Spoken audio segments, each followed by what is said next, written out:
أعوذ بالله من الشيطان الرجيم. بسم الله الرحمن الرحيم. Sourate 3, la famille de Imran, médinoise, 200 versets.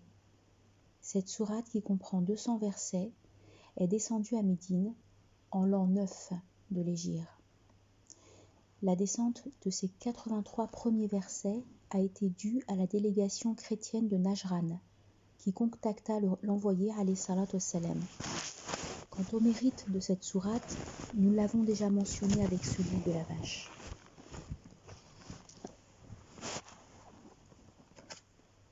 Versets 1, 2, 3, 4. Au nom de Dieu, le tout miséricorde, le miséricordieux. Alif Lam Mim. Dieu, il n'est de Dieu que lui, le vivant, l'agent suprême. Il a fait descendre sur toi l'écrit dans la vérité, pour avérer ce qui l'a précédé. Il avait fait descendre la Torah et l'Évangile auparavant, comme guidance pour les hommes. Il avait fait descendre le critère. À ceux qui dénient les signes de Dieu, revient un dur châtiment. Dieu est tout-puissant, maître de vengeance. Signification. Nous avons déjà traité le sujet de Alif Lam Mim dans la sourate La Vache, verset 1 de la sourate La Vache, et aussi du nom de Dieu dans le verset du siège, le verset du trône, verset 255 de la sourate La Vache. La suite des versets, ô Mohammed, dit Dieu, nous avons fait descendre sur toi le Coran sans le moindre atome de doute. C'est nous qui l'avons fait descendre selon notre connaissance, les anges étant des témoins. D'ailleurs, mon témoignage est suffisant. Le Coran descendu sur le prophète alayhi salatu wassalam est venu pour confirmer toutes les écritures antérieures qui ont unanimement fait l'annonce du dernier prophète, celui de l'islam. Comme Dieu a fait descendre le Coran sur Mohammed, il a auparavant fait descendre la Torah sur Moïse, fils de Imran, et l'Évangile sur Jésus, fils de Marie. Il avait révélé ces deux écritures en leur époque en tant que guidance pour les hommes. Il avait également révélé le critère qui décerne le vrai du faux, la rectitude de l'errance au moyen de preuves incontestables et de signes éclatants. Le critère signifie le Coran selon Qatada et Ar-Rabi'. Pour Abu Salih, c'est la Torah. Ibn Jarir penche pour l'avis disant que le critère est la source puisque le Coran comme la Torah sont nommément cités dans ce verset. La fin du verset 4 promet un châtiment sévère à ceux qui n'accordent pas créance au signe de Dieu, d'autant que sa puissance et sa royauté sont sans bornes. Sa vengeance sera dirigée sur ceux-là même qui auront opposé déni à ses signes, contredit ses envoyés. Versets 5 et 6. Pour Dieu, rien ne lui est caché sur la terre ni dans les cieux. C'est lui qui vous façonne dans les matrices à sa volonté. Il n'est de Dieu que lui, le Tout-Puissant, le Sage. Dieu, disent ces versets, connaît le mystérieux qui existe dans sa totalité sur la terre et dans les cieux. Et c'est lui qui crée les humains dans le ventre de leur mère, détermine le sexe de chacun, attribue à chacun le bonheur ou le malheur. Et puis c'est lui le créateur de tout. C'est alors lui qui détient seul le droit de divinité et d'adoration. Ce verset est une réponse, voire une déclaration solennelle affirmant le caractère créé de Jésus, fils de Marie, à l'instar de tous les humains. En effet, par la volonté de Dieu, Jésus a été façonné dans le ventre de sa mère, pour s'y transformer d'état en état. En référence, la parole suivante, « Sans cesse il vous crée dans le sein de votre mère, création sur création, sous une triple ténèbre. » Versets 7, 8 et 9.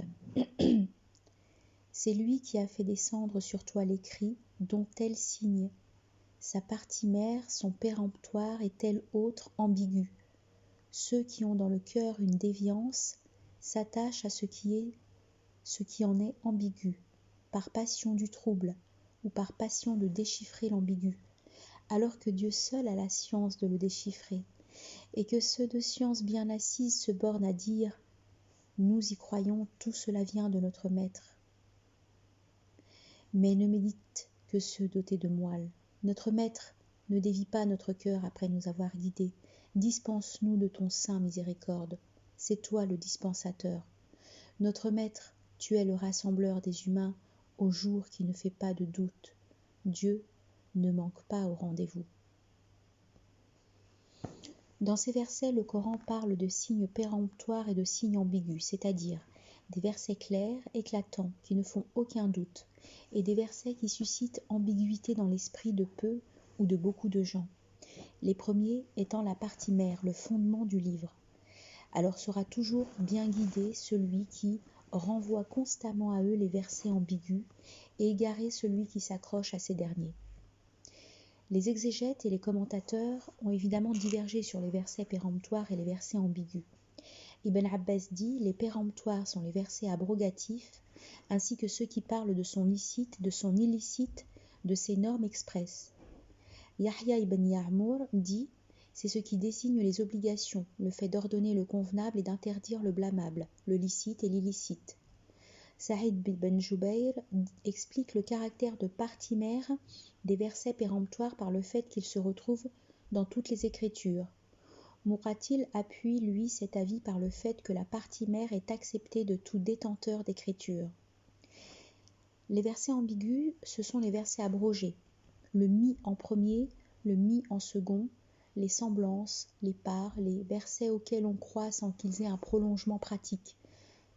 C'est cette signification selon Ibn Abbas. Ce sont les lettres citées au début de certaines sourates selon Muqatil ibn Hayyan. Mais l'avis d'Ibn Yasar est le meilleur de ce qui a été dit à ce propos. Il dit: les versets péremptoires sont les arguments du maître, donc les protections des croyants contre le faux des adversaires dénégateurs. Ces versets ne sont ni maniables ni falsifiables. Les versets ambigus s'avèrent des épreuves de Dieu pour ses adorateurs, à la semblance des épreuves du licite et de l'illicite qui ne dévient en aucune matière du vrai vers le faux. Cela dit, ceux qui ont dans le cœur égarement et tendance au faux s'intéressent aux versets ambigus, afin d'en profiter de l'apparence langagière pour les faire dévier au profit de leurs desseins corrompus et malsains. Parce qu'ils n'ont aucun espoir avec le péremptoire du Coran, ils se rabattent sur l'ambigu uniquement par passion du trouble, dans le but d'écarrer leurs disciples. Ceux-là sont à la semblance des chrétiens qui rétorquent que le Coran reconnaît que Jésus est l'Esprit de Dieu et sa parole, mais qui négligent ce que le Coran rapporte aussi, comme le prouve cette parole: « Il n'a été pourtant qu'un adorateur que nous gratifiâmes. » La semblance de Jésus pour Dieu est celle d'Adam qu'il créa de terre, puis lui dit sois, et il fut. Le prophète alayhi salatu wassalam, rapporte-t-on, avait récité: c'est lui qui a fait descendre sur toi l'écrit jusqu'à ceux dotés de moelle. Pour dire ensuite: au cas où vous voyez ceux qui polémiquent sur cela, ce sont ceux-là à qui Dieu fait allusion. Prenez-en alors garde. Le prophète alayhi salatu wassalam, rapporte-t-on aussi, avait récité le même passage pour dire ensuite: au cas où vous voyez ceux qui s'attachent à l'ambigu, ce sont ceux-là que Dieu désigne. Prenez-en alors garde. Le segment, ceux qui ont dans leur cœur une déviance s'attachent à ce qui en est ambigu. Le prophète alayhi salatu wassalam, rapporte-t-on, avait identifié ceux-là comme étant des dissidents. En effet, la première nouveauté qui eut lieu en islam fut celle des dissidents, les kharijites. À l'époque du prophète alayhi salatu wassalam, ils avaient déjà revendiqué un avantage matériel à la fin de la bataille de Hunayn. Ils se manifestèrent dans le califat de Ali ibn Abu Talib, qui les bâtit à Nahrawan. Par la suite, leur croissance fut de plus en plus prononcée. Tribus, peuplades, courants d'idées, etc., si bien qu'ils donnèrent naissance au qadirisme, puis au mu'tazilisme, puis au joumisme, etc. Il est rapporté que le prophète alayhi salatu wassalam a dit: cette communauté-ci se divisera en 73 coteries. À l'exception d'une seule, toutes iront au feu. Dans ma communauté, il y a des gens qui récitent le Coran, mais qui le répandent comme on répand les mauvaises dates. Ils l'interprètent loin de son interprétation. Le segment, alors que Dieu seul a la science, etc., fait diverger les savants sur l'exclusivité de ce savoir. Cela est-il exclusif à Dieu ou non? Selon les uns, l'interprétation dépend de Dieu. Il se réfère en cela à l'avis d'Ibn Abbas, qui dit « L'explication a 4 approches, une explication que personne n'est excusé pour comprendre, une explication que connaissent les Arabes grâce à leur langue, une explication connue de ceux de science bien assise, et une explication connue de Dieu seul. » Il est rapporté que le prophète alayhi salatu wassalam a dit « Le Coran n'est pas descendu pour que ses parties se démentent réciproquement. Ce dont vous aurez à connaître, connaissez-le, mais ce qui vous est ambigu, croyez-y. » Ibn Jarir, Omar ben Abdelaziz et Malik ibn Anas disent qu'ils y croient, mais qu'ils ne savent pas le déchiffrer. Selon d'autres, ceux de science bien assise peuvent accéder au déchiffrage de l'ambigu coranique. Mujahid dit que Ibn Abbas a dit « Je suis parmi ceux de science bien assise qui savent l'interpréter. » Et c'est pourquoi Mujahid a dit « Ceux de science bien assise savent l'interpréter et disent « Nous y croyons. » Al-Rabi' ben Anas et Mohammed ben Ja'far soutiennent le même avis. Il est rapporté que le prophète alayhi salatu wassalam a fait une invocation en faveur d'Ibn Abbas. Dieu, fais-lui apprendre la religion, fais-lui savoir l'interprétation. Selon un troisième avis, le concept d'interprétation a 2 sens. Le premier s'applique à la vérité de l'objet comme à sa destinée. Ainsi, comprend-on cette parole d'Allah « Ô mon Père, dit-il, vois la mise en œuvre ma vision ancienne. » Et la parole suivante « Serait-ce qu'ils en attendent seulement la mise en œuvre, le jour où elle surviendra ?» Explication. Dans ce cas, l'interprétation se restreint à Dieu, car l'essence des choses n'est accessible qu'à lui. L'autre sens concerne l'explicitation et l'explication qui s'intéressent à l'objet, comme dans le segment « Informe-nous de l'interprétation », c'est-à-dire de l'explication. Dans ce cas, l'interprétation est accessible à ceux de science bien assises. Ceux de science bien approfondis disent qu'ils croient en l'ambigu comme ils croient en le péremptoire des versets, car tout vient de Dieu, le Créateur qui ne dit que le vrai. En prouve cette parole, que ne réfléchissent-ils sur le Coran? S'il venait d'ailleurs que de Dieu, ils y trouveraient maintes discordances. D'ailleurs, il n'y a que ceux dotés d'intelligence et de raison qui peuvent comprendre. Il est rapporté que le prophète alayhi salatu wassalam a été interrogé sur ceux de science bien assise et qu'il a répondu ainsi. C'est celui qui a une main de bienfaisance, une langue véridique, un cœur de rectitude, un ventre et un sexe exempts de souillure. Ibn Yazid dit « Ce type de savants sont les soumis à Dieu en vue de son agrément, qui ne s'enorgueillissent pas devant plus importants qu'eux, ni ne méprisent ceux qui sont moins importants qu'eux. Ces savants modestes invoquent Dieu de ne pas dévier leur cœur de la guidance après qu'il l'a établi pour eux, de ne pas les dérouter à l'image de ceux qui, une déviance dans leur cœur, s'attachent à l'ambigu du Coran. Ils lui demandent de les affermir sur le chemin de rectitude, c'est-à-dire la religion de droiture, de conforter cette religion dans leur cœur, parce que c'est lui le dispensateur. Il est rapporté que le prophète alayhi salatu wassalam invoquait ainsi « Toi qui renverses les cœurs, affermis mon cœur dans ta religion. » Et récitait ensuite « Notre Maître ne dévie pas notre cœur après nous avoir guidés. Dispense-nous de ton sein miséricorde, c'est toi le dispensateur. » Ces savants disent enfin dans leur invocation que Dieu les rassemblera avec tous les humains au jour du rendez-vous, qu'il décidera de leurs différends et qu'il jugera chacun selon ses actions de bien et de mal accomplies dans ce monde. Versets 10, 11. Voilà, versets 10 et 11. Quant aux dénégateurs, de rien ne leur auront servi contre Dieu, bien ni progéniture. Ce seront eux les aliments du feu, ainsi de la conduite de la famille de Pharaon et de ceux qui les ont devancés. Ils démentirent nos signes et Dieu les saisit par leurs péchés même. Dieu est terrible en sa punition. Explication. Les dénégateurs sont les combustibles du feu. En prouve la parole d'Allah, le jour où il ne sert en rien aux iniques de plaider, mais où leur sont dévolues la malédiction, l'horrible demeure. Leur fortune et aussi leur progéniture dans ce monde ne leur seront d'aucune utilité, lorsqu'ils se présenteront devant Dieu, ni d'aucun secours face à son châtiment douloureux.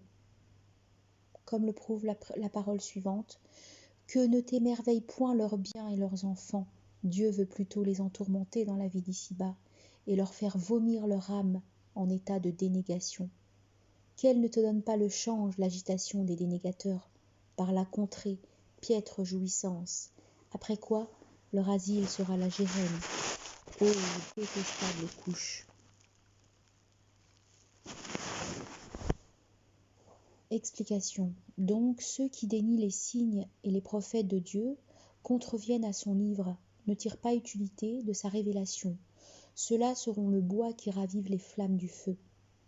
En référence à cette parole d'Allah, vous et ceux-là que vous adorez en place de Dieu n'êtes que combustible jeté dans la géhenne. Lorsqu'il était à la Mecque, rapporte-t-on, le prophète alayhi salatu wassalam avait demandé à ceux qui étaient présents « Est-ce que j'ai fait la communication ?» Il avait dit cela 3 fois, et quand on lui avait répondu que oui, il avait alors dit « La croyance triomphera si bien que la dénégation sera repoussée dans ses berceaux. Des hommes iront par mer avec l'islam, et il viendra aux gens un temps où ils réciteront le Coran. Ils le réciteront et ils le connaîtront, et ainsi ils diront « Nous avons récité, nous avons connu. Qui donc est mieux que nous ?» De bien, il n'y a rien chez ces gens-là. Ceux-là seront les aliments du feu. Ces dénégateurs seront pareils à Pharaon et son peuple. Leur destination sera le feu pour ne pas avoir cru. Ni leur fortune, ni leur progéniture ne les aideront au jour de la résurrection. La punition que Dieu leur réserve sera dure, sévère. Versets 12, 13.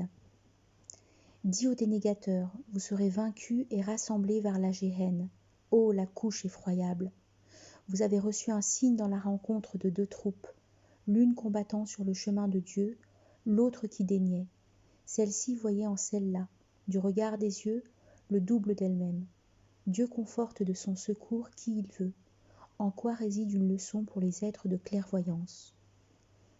Le verset dit aux dénégateurs, vous serez vaincus et rassemblés vers la géhenne, ô la couche effroyable, signifie Muhammad dit aux dénégateurs qu'ils seront vaincus dans ce monde et qu'au jour de la résurrection, ils seront ensuite rassemblés vers la géhenne, qui sera pour eux une exécrable couche.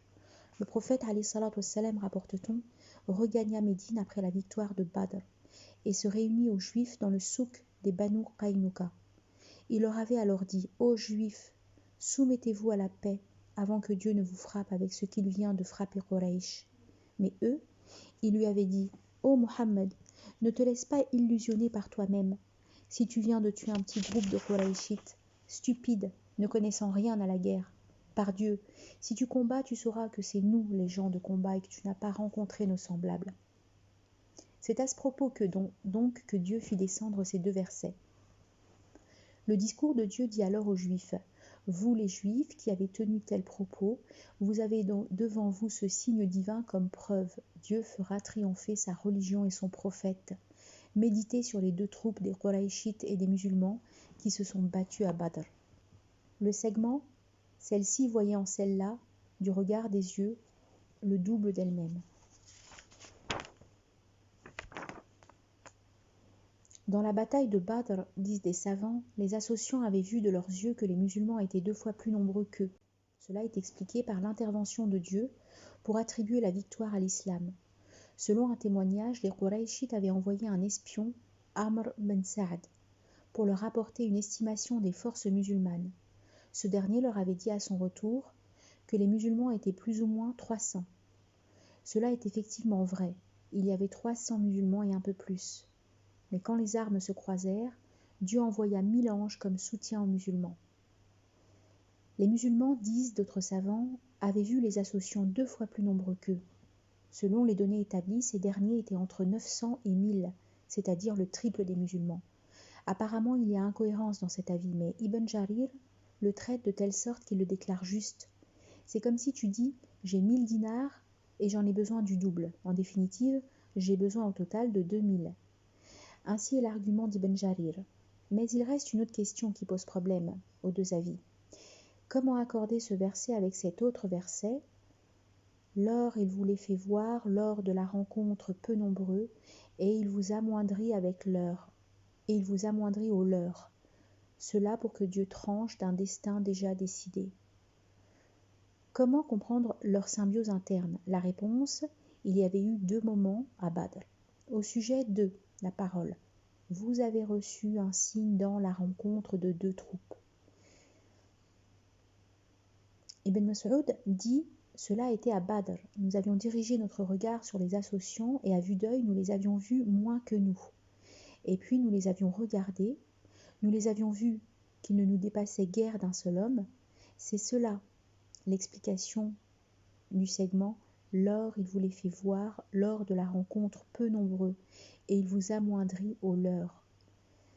Abu Ishaq rapporte que Ibn Mas'ud a dit, ils n'étaient pas nombreux à nos yeux, si bien que j'avais dit à mon voisin, regarde-les, ils sont 70.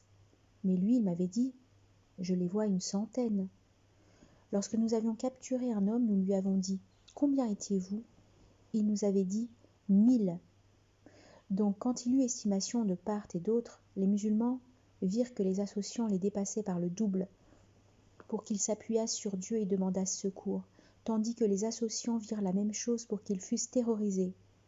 Et quand les 2 camps se firent face, Dieu fit diminuer aux yeux des uns et des autres leur nombre respectif, pour qu'ils se lancent les uns sur les autres. En référence à cette parole, Dieu vous aura bien secouru à Badr quand vous étiez si bas. C'est-à-dire pour faire triompher l'islam et défaire la dénégation. En référence à cette parole d'Allah, Dieu conforte de son secours qui il veut, en quoi réside une leçon pour les êtres de clairvoyance. Verset 14, verset 15. Comme il a été paré aux yeux des humains l'amour des objets de désir, les femmes, les fils, les monceaux qu'on amoncelle d'or et d'argent, les chevaux blasonnés, les troupeaux, le labour, mais ce ne sont là que jouissances d'ici-bas. En Dieu seul réside la splendeur du retour. Dis, vous annoncerai-je mieux que tout cela? Pour ceux qui se prémunissent, ils auront auprès de leur maître jardins, dessous lesquels des ruisseaux coulent, où ils seront éternels, épouses de pureté et agréments émanés de Dieu. Dieu est clairvoyant sur ses adorateurs. Explication. Dans cet ici-bas, plusieurs plaisirs, dont les femmes, sont enjolivés pour les gens. Dieu a commencé par les femmes pour l'intense tentation qu'on a pour elles. Dans le cas où l'intention en est le mariage et la nombreuse progéniture, cela est demandé, voire encouragé. Il est rapporté que le prophète alayhi salatu wassalam a dit « L'ici-bas est jouissance, dont la meilleure jouissance est la femme de bienfaisance. Quand il la regarde, elle l'égaie. Quand il lui donne un ordre, elle lui obéit. Quand il s'absente, elle le sauvegarde en elle-même et en son bien à lui. Il y a aussi l'amour des enfants, de la richesse, des chevaux. Si on les a pour de bonnes intentions, cela est bien louable, profitable. Augmenter les naissances pour accroître numériquement la communauté est louable. Le prophète alayhi salatu wassalam, rapporte-t-on, a dit « Mariez-vous à la femme affectueuse et fertile. J'en tirerai fierté de votre nombreuse croissance devant les autres communautés au jour de la résurrection. Aimer les richesses, les chevaux et les posséder pour les mettre au service du bien, selon les prescriptions de Dieu, sont aussi louables. Les monceaux signifient aimer les richesses et en dépenser pour les proches, les pauvres, les faibles, etc. sont louables, mais les savants ne s'accordent pas dans la détermination de la mesure du quintal. Cependant, la résultante de leur avis dit que le quintal est la richesse considérable, Zahak et d'autres pensent cela. Donc le quintal est l'équivalent de 1000 dinars, 1200 dinars, 12 000, 40 000, 60 000 et même plus en fonction des avis de chacun. Les troupeaux et le labour sont les premiers, les chameaux, les bovins, les ovins. L'autre, le labour, est la terre destinée à la culture. Mais toutes ces choses ne sont en réalité que des jouissances terrestres périssables devant la récompense divine. C'est pourquoi Dieu s'est adressé au prophète alayhi salatu wassalam et l'a chargé d'informer les gens sur ce qui est beaucoup mieux que les jouissances de ce monde. En prouve cette parole, dis, vous annoncerai-je mieux que tout cela? La suite de sa parole est une explicitation. Ceux qui se prémunissent auront pour récompense une vie éternelle dans des jardins traversée de ruisseaux pleins de toutes sortes de liquides destinés à la boisson, miel, lait, eau, etc., et aussi des épouses pures de toute souillure, de tout enfantement et de tout tort caractérisant la femme terrestre, mais surtout la satisfaction de Dieu. Le segment Dieu est clairvoyant sur ses adorateurs signifie que Dieu attribue à chacun selon ce qu'il mérite d'attribution. Versets 16 et 17. Ceux qui disent « Notre Maître, nous croyons, remets-nous nos péchés, protège-nous du feu ». Les patients, les véridiques, les dévotieux, les charitables, ceux qui implorent le pardon à la dernière veille de la nuit. Explication. Ces versets donnent la description des adorateurs, c'est-à-dire ceux-là qui se prémunissent et à qui Dieu a promis la belle récompense. Ce sont ceux qui disent qu'ils croient en lui, en ses écritures et en ses envoyés, demandent pour leurs péchés pardon et miséricorde divin, mais aussi protection contre le feu, patientent dans l'accomplissement des prescriptions et dans leur retenue devant les proscriptions, sont fermement attachés à la véracité de la croyance qui leur a été transmise, obéissent et se soumettent, font dépense sur leurs biens dans les sphères de la bienfaisance, implorent de Dieu le pardon à la fin de la nuit. Il est rapporté que le prophète alayhi salatu wassalam a dit « Dieu le transcendant descend chaque nuit au ciel inférieur lorsqu'il ne reste de la nuit que le dernier tiers. Et alors il dit « Y a-t-il un demandeur que je lui donne? Y a-t-il quelqu'un qui invoque que je lui exauce son vœu? Y a-t-il quelqu'un qui implore le pardon que je lui pardonne ?» Le père d'Ibrahim ben Hatib dit « J'ai entendu à la dernière veille un homme qui disait dans un coin de la mosquée « Ô maître, tu m'ordonnes et voilà que je t'obéis. Voici la dernière veille, pardonne-moi. » J'ai alors bien regardé et c'était Ibn Mas'ud. Versets 18, 19 et 20. Dieu témoigne qu'il n'est de Dieu que lui, comme en témoignent aussi les anges et les êtres de science. Et c'est là de sa part accomplir l'équité. Il n'y a de Dieu que lui, le Tout-Puissant, le Sage. La religion est pour Dieu l'islam. Ceux qui avaient reçu l'écriture ne divergèrent qu'après avoir reçu la connaissance et par mutuelle impudence. Quiconque dénie les signes de Dieu, Dieu est prompt à en demander compte. S'ils argumentent contre toi, dis « Je soumets ma face à Dieu, moi et quiconque me suit. » Et dis à ceux qui avaient reçu l'écriture et aux illettrés « Est-ce que vous vous soumettez ?» S'ils le font, c'est qu'ils se dirigent bien. S'ils se dérobent, seul t'incombe la communication. Dieu est clairvoyant sur ses adorateurs. Explication. Dieu, témoigne-t-il, détient seul le caractère d'adoration devant toutes ses créatures. Tous doivent donc l'adorer, car ce sont eux qui ont besoin de lui, alors que lui, il n'a besoin de personne. Bien qu'il suffise seul comme témoin, puisqu'il est le plus véridique et le plus équitable des témoins, il ajoute le témoignage des anges et des êtres de science. Et avant de réaffirmer qu'il est l'unique, il rappelle le fait qu'il maintient sa justice en toutes circonstances. Il est le tout-puissant, sa puissance est sans limite, il est sage. Sa sagesse se manifeste à travers sa parole, ses actes, sa prédestination, ses prescriptions et ses proscriptions. Az-Zubayr ben al-Awwam dit « J'ai entendu le prophète alayhi salatu wassalam réciter à Arafat la parole suivante. Dieu témoigne qu'il n'est de Dieu que lui, comme en témoignent aussi les anges et les êtres de science.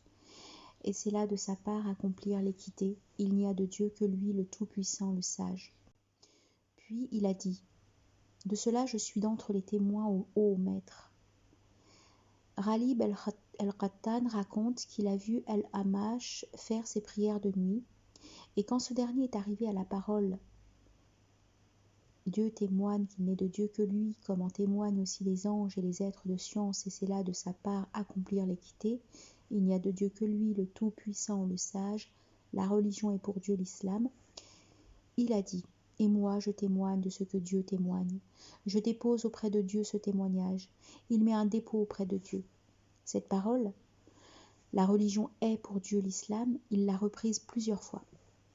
Le segment « La religion est pour Dieu l'islam » est une information de la part de Dieu disant qu'aucune religion en dehors de l'islam n'est acceptée de lui. L'islam est de suivre le message apporté par les prophètes dont le dernier est l'envoyé alayhi salatu wassalam. Celui qui meurt en tant qu'adepte d'une religion autre que la religion musulmane, cela ne sera pas accepté de lui. En prouve la parole d'Allah suivante. Qui soupire après une religion autre que l'islam, cela de lui ne sera point accepté. L'avènement du prophète Mohammed alayhi salatu wassalam étant le dernier avènement dans la grande chaîne des envoyés, les hommes sont tenus de suivre sa religion parce que Dieu limite la croyance à cette seule religion. Le segment « Ceux qui avaient reçu l'écriture ne divergèrent qu'après avoir reçu la connaissance et par mutuelle impudence » signifie par impudence, par jalousie, par haine, par simple refus, les gens des premières écritures sont entrés en divergence sur le vrai, de telle sorte que les uns et les autres n'accordent aucun crédit ni à leurs actions ni à leurs paroles respectives. Le segment « Quiconque dénie les signes de Dieu est prompt à en demander compte » signifie Dieu est alors prompt à juger et à punir celui qui dénie ce qui est révélé dans son livre contrevient à son livre. Le segment « S'ils argumentent contre toi, dis « Je soumets ma face à Dieu, moi et quiconque me suit » est expliqué par Mohammed.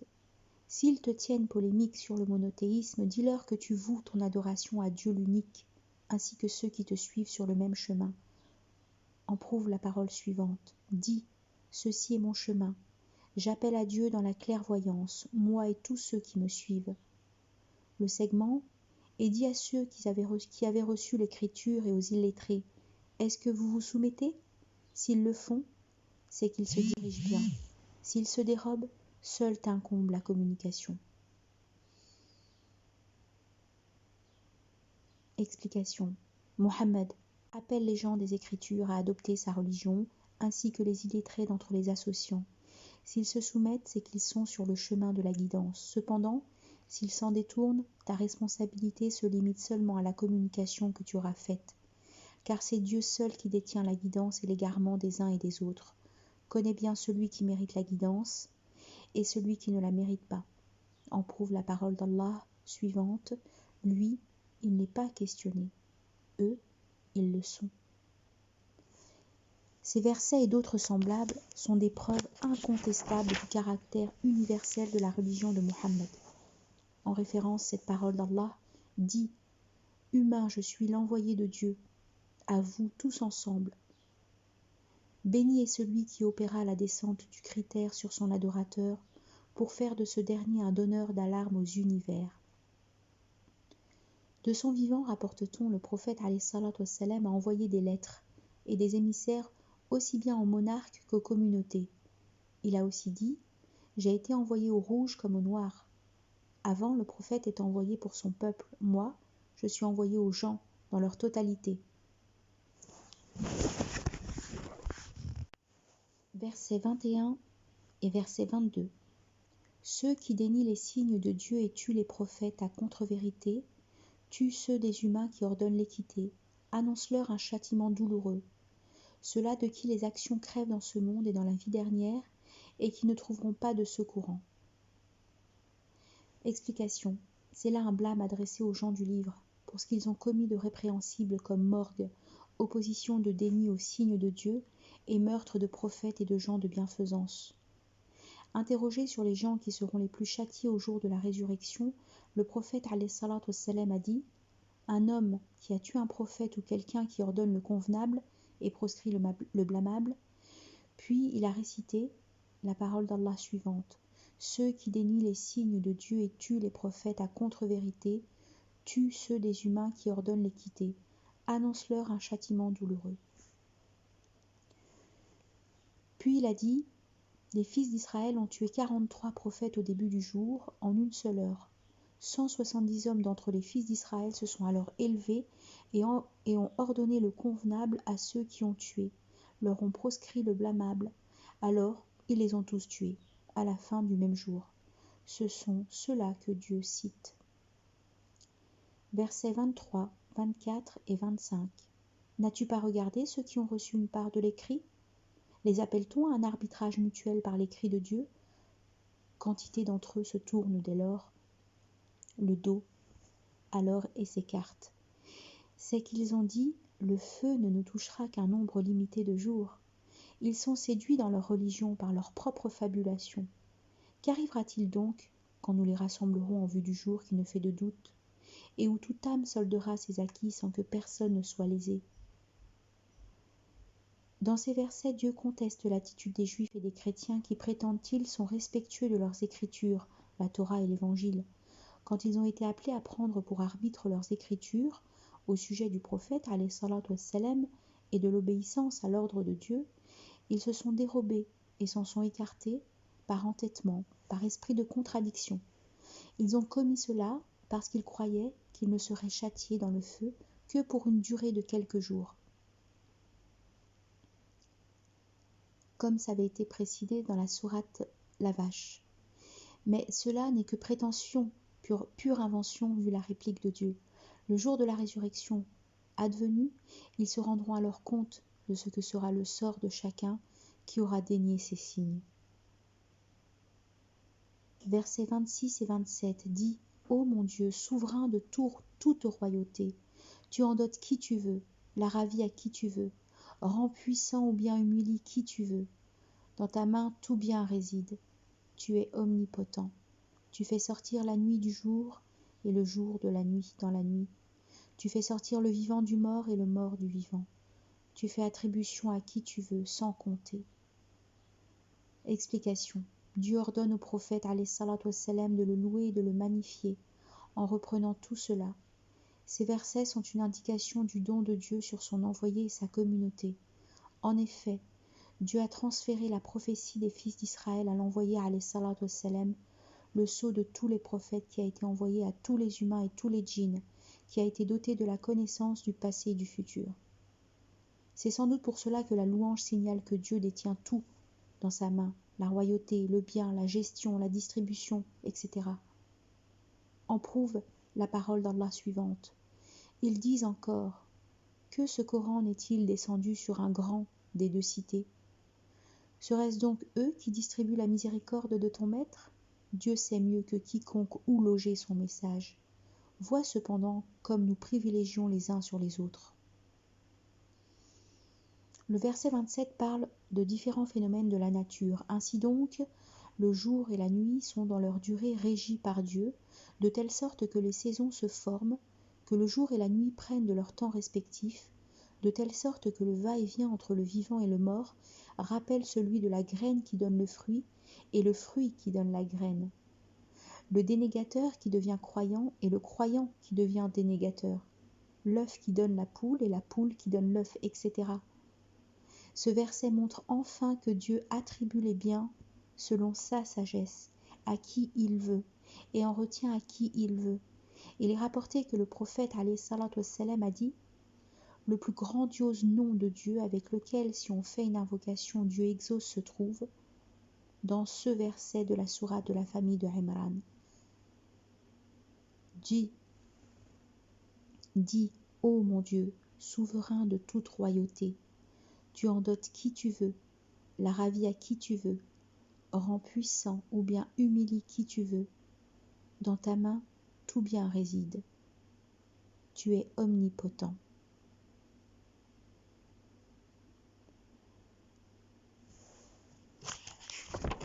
Verset 28. Que les croyants ne prennent pas des dénégateurs comme alliés au lieu des croyants.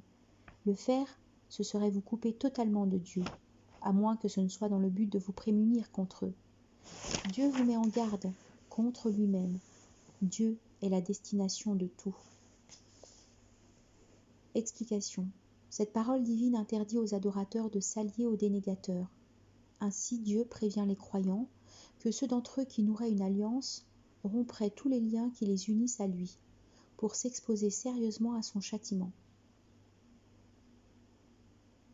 En preuve la parole suivante. Croyants, gardez-vous de pactiser avec mes ennemis qui sont les vôtres, en gaspillant sur eux votre affection. Qui le fait parmi vous perd le droit chemin. Vous qui croyez, ne contractez pas de lien de protection avec les dénégateurs au lieu de le faire avec des croyants. Ou serait-ce que vous voudriez donner à Dieu contre vous un argument explicite? Vous qui croyez, ne nouez ni avec les Juifs ni avec les chrétiens de rapports de protection. Les uns sont les alliés des autres. Quiconque d'entre vous en nouerait avec eux, conséquemment serait des leurs. Toutefois, Dieu donne dérogation à ceux d'entre les croyants qui, en pays de dénégation et en certains temps, redoutent le mal des dénégateurs. Ibn Abbas dit « Le fait de se prémunir n'est pas par l'action, mais plutôt par la langue. » Cet avis se trouve corroboré par la parole d'Allah suivante « Quiconque renie Dieu après avoir cru en lui, à l'exception de qui est forcé et de qui le cœur reste imperturbable dans sa foi. » Versets 29 et verset 30. Dit que vous cachiez ce qu'il y a dans votre poitrine ou le publiez, Dieu le connaît, comme il connaît ce qu'il y a dans les cieux et sur la terre. Dieu est omnipotent. Le jour où chaque âme trouvera étalé ce qu'elle aura fait de bien comme de mal, elle voudrait prendre vis-à-vis de lui un long intervalle. Dieu vous met en garde contre lui-même. Dieu est tendre envers ses adorateurs. Explication. Dieu, informe-t-il, connaît tous les secrets des poitrines, les particules, les atomes, les grandes choses comme les petites choses de l'univers. Rien ne peut passer inaperçu à lui.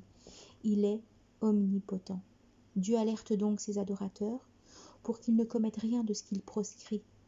Et s'il ne punit pas sur le champ, c'est qu'il laisse aller pour prendre d'une main de puissant et d'omnipotent au jour de la résurrection, où chacun aura devant lui toutes ses actions faites. En ce jour où l'homme reçoit l'annonce de ce qu'il a soit avancé, soit ajourné. En ce jour du jugement, l'âme qui verra de ses œuvres un bilan positif sera ravie, tandis que l'âme qui verra de ses œuvres un bilan négatif sera triste, souhaiterait s'en débarrasser et en être éloignée par un long intervalle. En référence à la parole d'Allah suivante, « Plus à Dieu que me sépara de toi la distance des deux orients. » De cette façon, Dieu met en garde contre sa punition, mais pour qu'ils ne désespèrent pas de sa miséricorde, il leur dit qu'il est tendre envers ses adorateurs. Al-Hassan al-Basri dit « Sa mise en garde contre son châtiment est sa bienveillance. » Un autre savant dit « Dieu est miséricordieux envers ses créés, il aime pour eux le chemin de rectitude. » Versets 31 et verset 32 dit « Si vous aimez Dieu, suivez-moi pour que Dieu vous aime et vous pardonne vos péchés. Dieu est tout pardon, miséricordieux. » Dit « Obéissez à Dieu et à son envoyé. Si vous vous en détournez, Dieu n'aime pas les dénégateurs. » Explication. Cette parole se prononce sur quiconque se dit aimer Dieu sans suivre la religion de Muhammad. Cela ne feigne qu'allégation tant qu'ils ne se convertissent pas à l'islam. Il est rapporté que le prophète alayhi salatu wassalam a dit « Toute œuvre s'accomplissant par quelqu'un qui ne se conforme pas à notre ordre est repoussée. Mais si ces gens-là suivent le prophète alayhi salatu wassalam, ils auront plus qu'ils ne prétendent comme amour pour Dieu. Ils triompheront d'un amour immense, celui de Dieu pour eux. L'important, disent des savants, n'est pas d'aimer, mais d'être aimé. » Al-Hassan al-Basri dit « Des gens ont prétendu qu'ils aimaient Dieu. Alors Dieu les a éprouvés avec ce verset. Si vous aimez Dieu, suivez-moi pour que Dieu vous aime. » Donc s'ils suivent le prophète alayhi salatu wassalam sur le chemin de l'islam, ils verront leurs péchés pardonnés.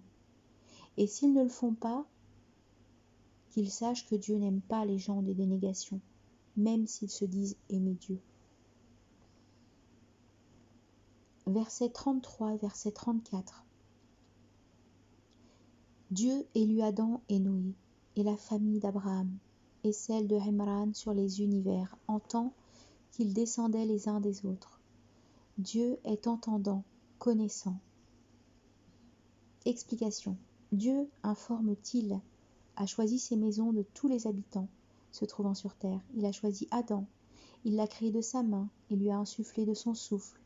Il lui a fait prosterner les anges, il l'a fait habiter le jardin, puis, pour une sagesse, il l'a fait descendre sur terre. Il a choisi Noé, il l'a institué premier envoyé pour les habitants de la terre quand ces derniers ont voué croyance à des idoles.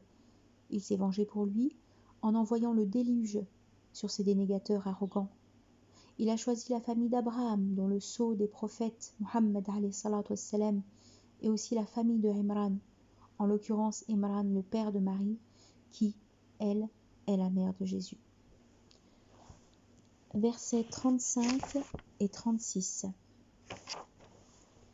Lors, la femme de Imran dit : « Maître, je te voue, libérer de tout autre lien ce que porte mon sein.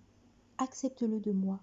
Tu es l'entendant, le connaissant. » Quand elle l'eut mis au monde, elle dit : « Maître, je l'ai mis au monde dans l'état de fille. » Dieu le savait bien, garçon n'est pas comme fille. Je l'ai dénommée Marie. Je la place sous ton secours, sous ton recours, elle, et sa progéniture à venir contre Satan le lapidé. La femme de Imran, qui est la mère de Marie, s'appelle Hana, fille de Fakoud. Mohammed ben Ishaq dit : elle était une femme stérile qui avait désiré avoir un enfant après avoir vu un oiseau pondre son œuf. Pour cela, elle invoqua Dieu qui lui exauça sa demande. Quand elle s'assura qu'elle était enceinte de son mari, elle se tourna vers Dieu et fit le vœu de consacrer son enfant à l'adoration et au service du temple de Jérusalem. À la fin de son vœu, elle reconnut que Dieu était entendant de son invocation, connaissant de son intention. Mais elle ne savait pas si elle portait un garçon ou une fille. Quand elle accoucha, elle dit qu'elle avait accouché d'une fille et que le garçon n'était pas comme la fille. Autrement dit, le garçon est plus fort que la fille pour persévérer et patienter dans l'adoration et être constamment au service du temple. Elle lui avait donné pour nom Marie. Puis, elle avait demandé de Dieu le secours pour sa fille et sa progéniture Jésus contre le mal de Satan. Dieu exauça son invocation. Il est rapporté que le prophète alayhi salatu wassalam a dit : « Il n'existe pas de nouveau-né qui ne soit pressé 1 ou 2 fois par Satan, excepté Jésus, fils de Marie, et Marie. » En référence, la parole d'Allah suivante : « Je la place sous ton recours, elle et sa progéniture à venir, contre Satan le lapidé. » Verset 37. Donc, son maître l'accueillit d'accueil gracieux et la fit pousser de belles poussées, sous la responsabilité de Zacharie. Chaque fois que Zacharie allait la voir dans le sanctuaire, il trouvait auprès d'elle une attribution. Il dit : « Ô Marie, d'où cela te vient-il ? » « Cela vient de la part de Dieu, dit-elle. Dieu attribue à qui il veut sans compter. » Explication. Dieu informe-t-il à accepter Marie comme en fit sa mère, c'est-à-dire comme vœu consacré à lui. Dieu prit alors soin d'elle, il la para d'une belle forme, lui fit profiter de la science, du bien et de la religion, en la rapprochant des adorateurs pieux. Cela est indiqué par le segment « sous la responsabilité de Zacharie ». Ibn Ishaq dit : cela était dû au fait que Marie était orpheline. Un autre savant dit : cela était dû au fait qu'une année de disette frappa les fils d'Israël, amenant ainsi Zacharie à prendre en charge Marie. Le premier avis ne rejette pas le second, car avant, avec l'une ou l'autre alternative, Dieu a déposé Marie entre les mains sûres, celles de Zacharie, pour qu'elle apprît de lui science considérable et action de bienfaisance. Zacharie, rapporte-t-on, était le mari de la tante maternelle de Marie. Selon d'autres, Zacharie était le mari de la sœur de Marie. Il est rapporté dans le Sahih que Jean et Jésus sont des cousins du côté des mères. Un éclairage sur cette question peut être donné par ce hadith du prophète alayhi salatu wassalam. La tante maternelle tient lieu de mère. Le segment, chaque fois que Zacharie allait la voir dans le sanctuaire, il trouvait auprès d'elle une attribution. C'est-à-dire, Zacharie trouvait auprès de Marie les fruits d'été en hiver et les fruits d'hiver en été, d'après Mujahid, Ikrima et Suddi. Ce phénomène inhabituel est une preuve des libéralités accordées aux saints. La Sunna nous raconte que le prophète alayhi salatu wassalam avait de nombreuses libéralités de ce genre. Jabir rapporte qu'une libéralité équivalente s'était produite avec le prophète alayhi salatu wassalam. En effet, celui-ci était resté des jours sans manger, et comme il ne trouvait rien à manger dans les appartements de ses épouses, il alla chez sa fille Fatima. Là aussi, il ne trouva rien. Mais quand il sortit, une voisine envoya à Fatima 2 pains et un morceau de viande. Elle les mit dans une écuelle, puis envoya son fils,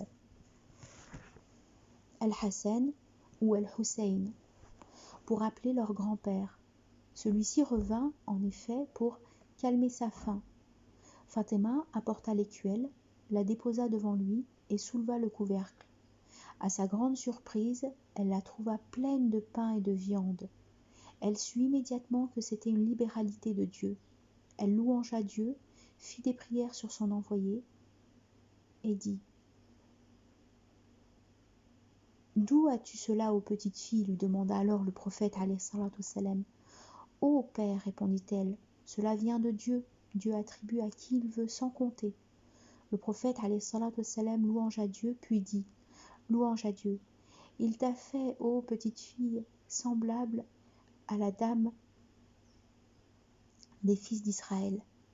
Car quand Dieu lui attribuait une chose et qu'on l'interrogeait sur l'origine, elle répondait « Cela vient de Dieu. Dieu attribue à qui il veut sans compter. » Versets 38, 39, 40, 41.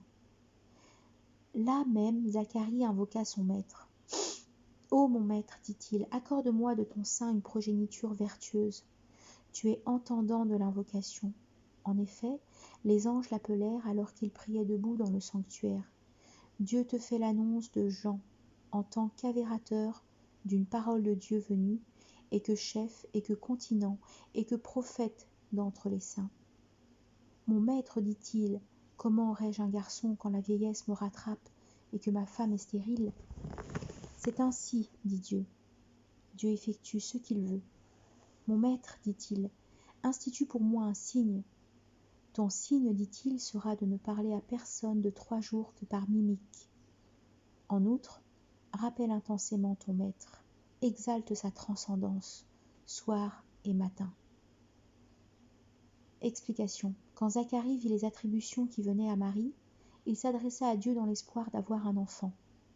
En dépit de sa vieillesse et de la stérilité de sa femme, il pria pour cela secrètement Dieu, dans son lieu habituel d'adoration. Là, les anges lui firent entendre la réponse de Dieu.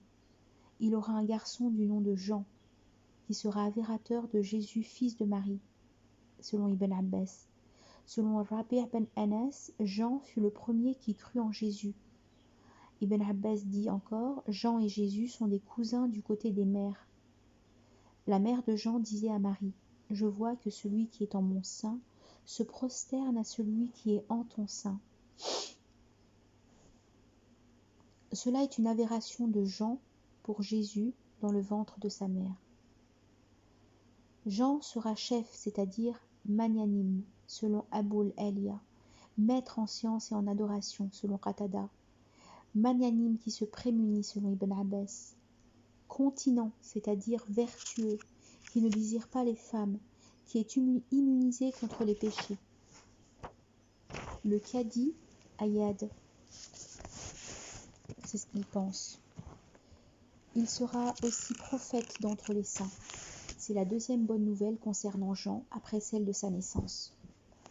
Lorsque Zacharie se rendit compte de la bonne nouvelle, il s'étonna pour sa vieillesse et la stérilité de sa femme de la venue de l'enfant. Mais Dieu lui répondit qu'ainsi était sa volonté. Et lorsqu'il demanda un signe montrant qu'il aurait Jean, Dieu lui en donna effectivement un. Zacharie serait, durant 3 jours, incapable de parler aux gens que par mimique. Après quoi Dieu lui ordonna dans cette situation de le rappeler intensément et d'exalter sa transcendance soir et matin. Versets 42, 43 et 44. Lors les anges dirent, Marie, Dieu t'a élue et t'a purifiée. Il t'a élue sur les femmes des univers. Marie, sois dévotieuse à ton maître. Incline-toi et prosterne-toi avec les prosternants. Cela fait partie des histoires venues du mystère et que nous te révélons. Tu n'étais pas en leur compagnie quand ils jetèrent leur calame pour savoir lequel prendrait soin de Marie. Tu n'étais pas présent à leur départ. Explication.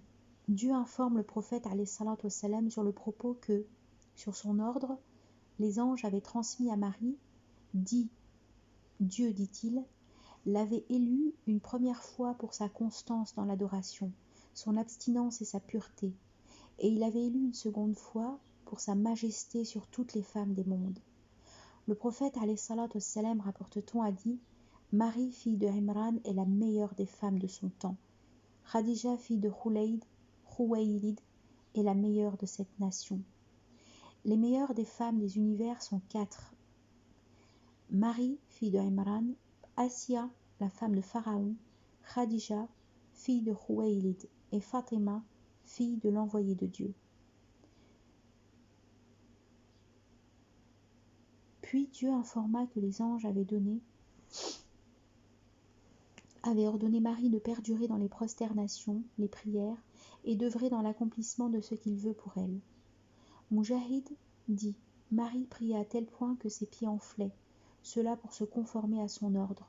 Marie, sois dévotieuse à ton maître. Après tous ces ordres destinés à Marie, Dieu s'adresse à son envoyé alayhi salatu wassalam. Il lui fait remarquer qu'il lui raconte cette histoire dont les détails et les péripéties sont quasiment inconnus de lui. Le prophète alayhi salatu wassalam n'y était pas évidemment présent, mais c'est Dieu qui lui en fit le récit. Ikrima dit, puis la mère de Marie emmena sa fille aux serviteurs du temple et leur dit, je l'ai consacrée pour Dieu, c'est certes une fille, l'entrée du temple étant interdite à celle qui est touchée par les menstrues, mais je ne vais pas la ramener avec moi à la maison. Alors ils la prirent, parce qu'elle était la fille de celui qui les dirigeait dans les prières et leur sacrifiait leurs offrandes. Zacharie, qui était présent, dit, donnez-la-moi. Sa tante maternelle est ma femme. Ils n'acceptèrent pas. Ils convinrent alors d'utiliser les calames comme dés pour se départager. Ce fut de cette façon que Zacharie eut gain de cause. Versets 45, 46 et 47. Lors les anges dirent, Marie, Dieu te fait l'annonce d'une parole de lui venu. Son nom est le Messie, Jésus, fils de Marie.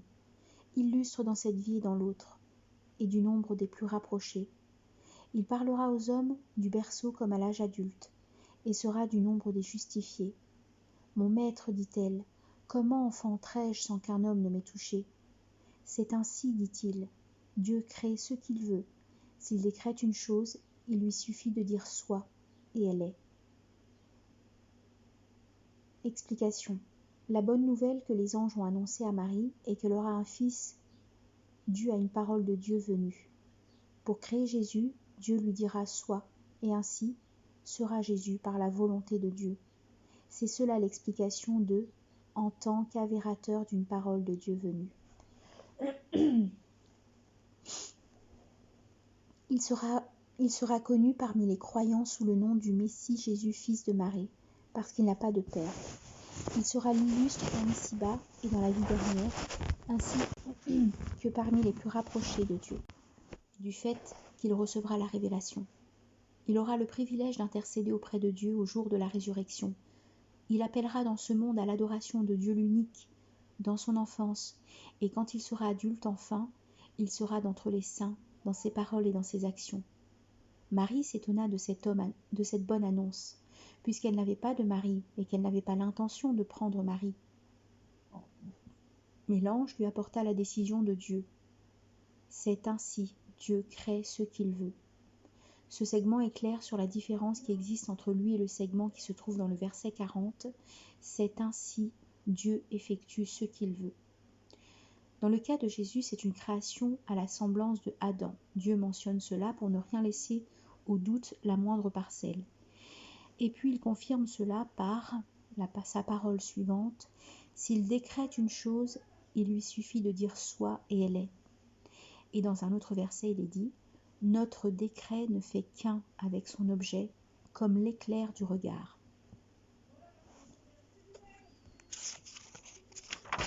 Versets 49, 50 et 51. Il lui enseignera l'écriture et la sagesse, la Torah et l'évangile, et en tant qu'envoyé au fils d'Israël, je viens à vous muni d'un signe de votre maître. Je vais créer pour vous d'argile une forme d'oiseau. J'y soufflerai et ce sera avec la permission de Dieu un oiseau. Je guérirai l'aveugle et le lépreux. Je ferai avec la permission de Dieu vivre les morts. Je vous informerai de ce que vous mangez et de ce que vous mettez de côté dans vos demeures. En quoi réside pour vous un signe si vous êtes croyant? Et en tant qu'avérateur des prescriptions en cours de la Torah, et pour rendre licite certaines choses, qui vous avait été interdite. Je viens à vous muni d'un signe de votre maître. Donc, prémunissez-vous envers Dieu et obéissez-moi. Dieu est mon maître et votre maître. Adorez-le. Ceci est la voie de rectitude. Explication. Dieu informe de la totalité de la bonne nouvelle que les anges avaient transmis à Marie. Il apprendra à Jésus l'écriture, la sagesse, la Torah, qui est le livre descendu sur Moïse, et l'évangile qui est descendu sur Jésus. Jésus fera donc tous ces miracles en tant qu'envoyé de Dieu pour attester de son unicité et de sa transcendance. Dieu, disent nombre de savants, a envoyé les prophètes selon ce qui correspondait à l'époque de chacun. L'époque de Moïse était une époque de sorcellerie et de considération des sorciers, alors Dieu le dota de miracles stupéfiants pour convaincre ses contemporains de la soumission. L'époque de Jésus était une époque d'estime des médecins et des spécialistes des sciences de la nature, alors Dieu le dota de miracles impossibles à l'homme ordinaire. L'époque de Mohammed était une époque dominée par les poètes. Dieu lui envoya un livre, le Coran, surprenant tout le monde, un livre qui ne sera jamais égalé. Le segment « Et pour vous rendre licite certaines choses qui vous avaient été interdites » indique que Jésus avait opéré quelques abrogations sur la Torah. Cependant, disent certains savants, il n'avait rien abrogé, mais il avait rendu licite quelques matières qui étaient objets de différends entre les fils d'Israël. En référence la parole suivante. « Je viens à vous, porteur de la sagesse, et pour élucider à votre intention tels objets de vos différends. » Le segment « Dieu est mon maître et votre maître, adorez-le » signifie « moi et vous, nous sommes égaux dans l'adoration, dans la soumission à lui, car, parole d'Allah, ceci est la voie de rectitude. » Versets 52, 53 et 54. Mais quand Jésus eut senti d'eux la dénégation, il dit « Qui seront mes auxiliaires pour aller à Dieu ?» Les apôtres dirent « C'est nous les auxiliaires de Dieu, nous croyons en Dieu, témoigne que nous sommes de ceux qui se soumettent. Notre Maître, nous croyons en ce que tu as fait descendre, nous suivons l'envoyé. Inscris-nous parmi les témoignants. » Et l'on monta contre lui des stratagèmes, à quoi Dieu répondit par les siens. Il est le plus habile en stratagème. Explication. Lorsque Jésus s'aperçut de la dénégation des fils d'Israël, il demanda du secours. Le segment « Qui seront mes auxiliaires pour aller à Dieu ?» Qui me suit veut dire qui me suit pour aller à Dieu, selon Mujahid. Mais ce qui est clair, c'est que Jésus voulut des auxiliaires pour que la cause de Dieu triomphe. Le prophète a procédé de la même manière quand il était à la Mecque. Il était resté à demander des auxiliaires à chaque pèlerinage jusqu'au jour où les Ansars s'étaient engagés à le soutenir et le protéger. Jésus, fils de Marie, s'était donc détaché un groupe des fils d'Israël qui le soutinrent dans sa mission, car ils étaient des croyants. Les apôtres, les Hawariyoun, c'étaient des foulons selon un premier avis. Ils étaient appelés ainsi pour la blancheur de leurs vêtements, selon un deuxième avis. C'étaient des pécheurs selon un troisième avis. Mais le juste avis est celui qui dit que l'apôtre est un auxiliaire. Qu'en rapporte-t-on, le prophète désigna Az-Zubayr comme son auxiliaire lors du siège des coalisés. Il avait dit « Tout prophète a un auxiliaire, et mon auxiliaire est Az-Zubayr. » Le segment « Inscris-nous parmi les témoignants » signifie « Inscris-nous avec la communauté de Muhammad » selon Ibn Abbas. Puis Dieu informe sur ce que les dignitaires des fils d'Israël s'apprêtaient à commettre. Ils avaient décidé d'en finir avec Jésus, l'envoyé de Dieu. Pour cela, ils avaient menti sur lui.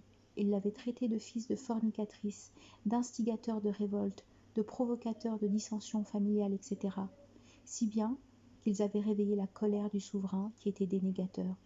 Ce souverain envoya alors Jésus pour le crucifier, mais Dieu l'éleva au ciel et donna sa semblance à un autre homme qui se trouvait dans la même demeure. Et quand les soldats forcèrent la porte, ils attrapèrent celui-ci, le prenant pour Jésus. Cela était un stratagème de Dieu pour sauver son envoyé et laisser les fils d'Israël dans leur égarement. Versets 55, 56, 57 et 58. Lors Dieu dit « Jésus, voici que je te recouvre, t'élève vers moi, te purifie de ceux qui ont dénié, et place ceux qui t'ont suivi au-dessus de ceux qui ont dénié. » et cela jusqu'au jour de la résurrection. Après quoi de vous il sera fait retour vers moi, et je trancherai entre vous l'objet de votre différend. Quant à ceux qui auront dénié, je les châtierai d'un dur châtiment dans ce monde et dans l'autre. Ils ne trouveront pas de secourant, tandis que ceux qui auront cru, effectuer les œuvres salutaires, il leur soldera leur salaire. Dieu n'aime pas ceux qui commettent l'iniquité. Ce que nous t'énonçons là fait partie des signes et du sage rappel. Explication. Le segment « Voici que je te recouvre, t'élève vers moi » signifie « Je t'élève vers moi puis te recouvre » selon Qatada. Je te recouvre, autrement dit, je te donne la mort d'après Ibn Abbas. Je te recouvre de ce monde mais sans recouvrement de mort selon Matar el-Waraq. Wahb ben Munbih dit « Dieu l'a recouvert 3 heures du début du jour où il l'a élevé vers lui ». Cependant, la majorité des commentateurs disent que le recouvrement est ici un sommeil, en référence à la parole d'Allah suivante « C'est lui qui vous recouvre la nuit ». Dieu recouvre les âmes au moment de leur mort et celles qui ne sont pas mortes durant leur sommeil. Le prophète, alayhi salatu wassalam, rapporte-t-on, avait une habitude de dire à son réveil « Louange à Dieu, il nous a fait revivre après qu'il nous avait fait mourir ». Le segment « te purifie de ceux qui ont dénié » signifie « te purifie en t'élevant vers le ciel ». Le segment « et place ceux qui t'ont suivi au-dessus de ceux qui ont dénié » et cela jusqu'au jour de la résurrection signifie que cela eut lieu effectivement après l'élévation de Jésus. Ses compagnons se disperseront en différentes sectes. Ceux qui croiront vraiment que Jésus est le fils de sa mère Marie, ainsi que l'envoyé de Dieu. Ceux qui commettront exagération en le proclamant tantôt Dieu, tantôt le Fils de Dieu, tantôt élément de la Trinité. Dieu a déjà parlé de leur thèse, et il a déjà répondu. Les chrétiens restèrent ainsi 3 siècles, puis vint à eux un empereur du nom de Constantin, qui avait embrassé leur religion par ruse, raconte-t-on. Il leur changea la religion du Messie, la falsifia. En son temps, il leva l'interdiction sur la viande de porc, leur institua 10 jours de plus dans le jeûne, pour un péché qu'ils avaient commis, d'après ce qu'ils disent. Ils lui firent des représentations dans les églises et les lieux de prière, si bien que la religion du Messie devint la religion de Constantin. Toutefois, ce dernier sut construire pour les chrétiens plus de 12 000 églises, temples et abbayes. Les Juifs étaient alors sous la domination des chrétiens. Le segment « Ce que nous t'énonçons là » fait partie des signes du sage rappel. Signifie « Mohammed, ce que nous t'avons raconté sur la naissance et le devenir de Jésus est une révélation non entachée de doute. » En référence à la parole d'Allah suivante « Voilà Jésus, fils de Marie, en dire de vérité, sur quoi il controverse. Dieu n'avait pas à se donner de progéniture, transcendance à lui. Une fois son décret pris, il n'a qu'à dire soit, et cela est. » Versets 59, 60, 61 et 62 et 63. La semblance de Jésus pour Dieu est celle d'Adam, qu'il créa de terre, puis lui dit sois, et elle fut. Et il fut. Le vrai ne procède que de ton maître, ne sois pas du nombre des douteurs. Si l'on t'oppose là-dessus des arguments, après ce qui t'est venu de science, dis venez, appelons nos fils et vos fils, nos femmes et les vôtres, nos personnes et les vôtres. Qui plus est, livrons à l'exécration réciproque, appelons la malédiction de Dieu sur les menteurs. Ceci est la narration de vérité. Il n'est point de Dieu si ce n'est Dieu. Dieu est tout-puissant et sage. S'il se dérobe, Dieu est connaissant des faiseurs de dégâts. Explication. Jésus, dit Dieu, ressemble dans sa création à Adam. Dieu dit cela pour signifier qu'il est capable de tout. Il a créé Adam sans père ni mère, créé Ève de l'homme seulement, créé Jésus de sa mère seulement, et créé les humains de leur père et mère. C'est pourquoi Dieu dit dans la sourate de Marie, « Le vrai ne procède que de ton maître, ne sois pas du nombre des douteurs. » Et c'est pourquoi il dit ici que c'est la parole de vérité. Ensuite, Dieu ordonne à son prophète, alayhi salatu wassalam, d'appeler ceux qui contredisent cette vérité à un duel imprécatoire, pour que la malédiction divine frappe celui qui aura menti.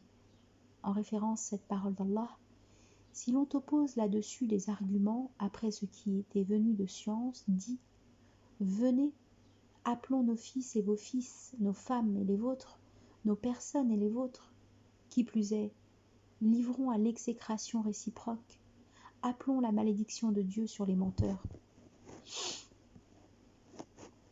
Explication. La descente de l'imprécation réciproque et des versets précédents s'est effectuée au sujet de la délégation chrétienne de Najran, qui prétendit devant le prophète alayhi salatu wassalam que Jésus était doté d'un double caractère de divinité et de prophétie. C'est pourquoi Dieu fit descendre le début de cette sourate comme démenti.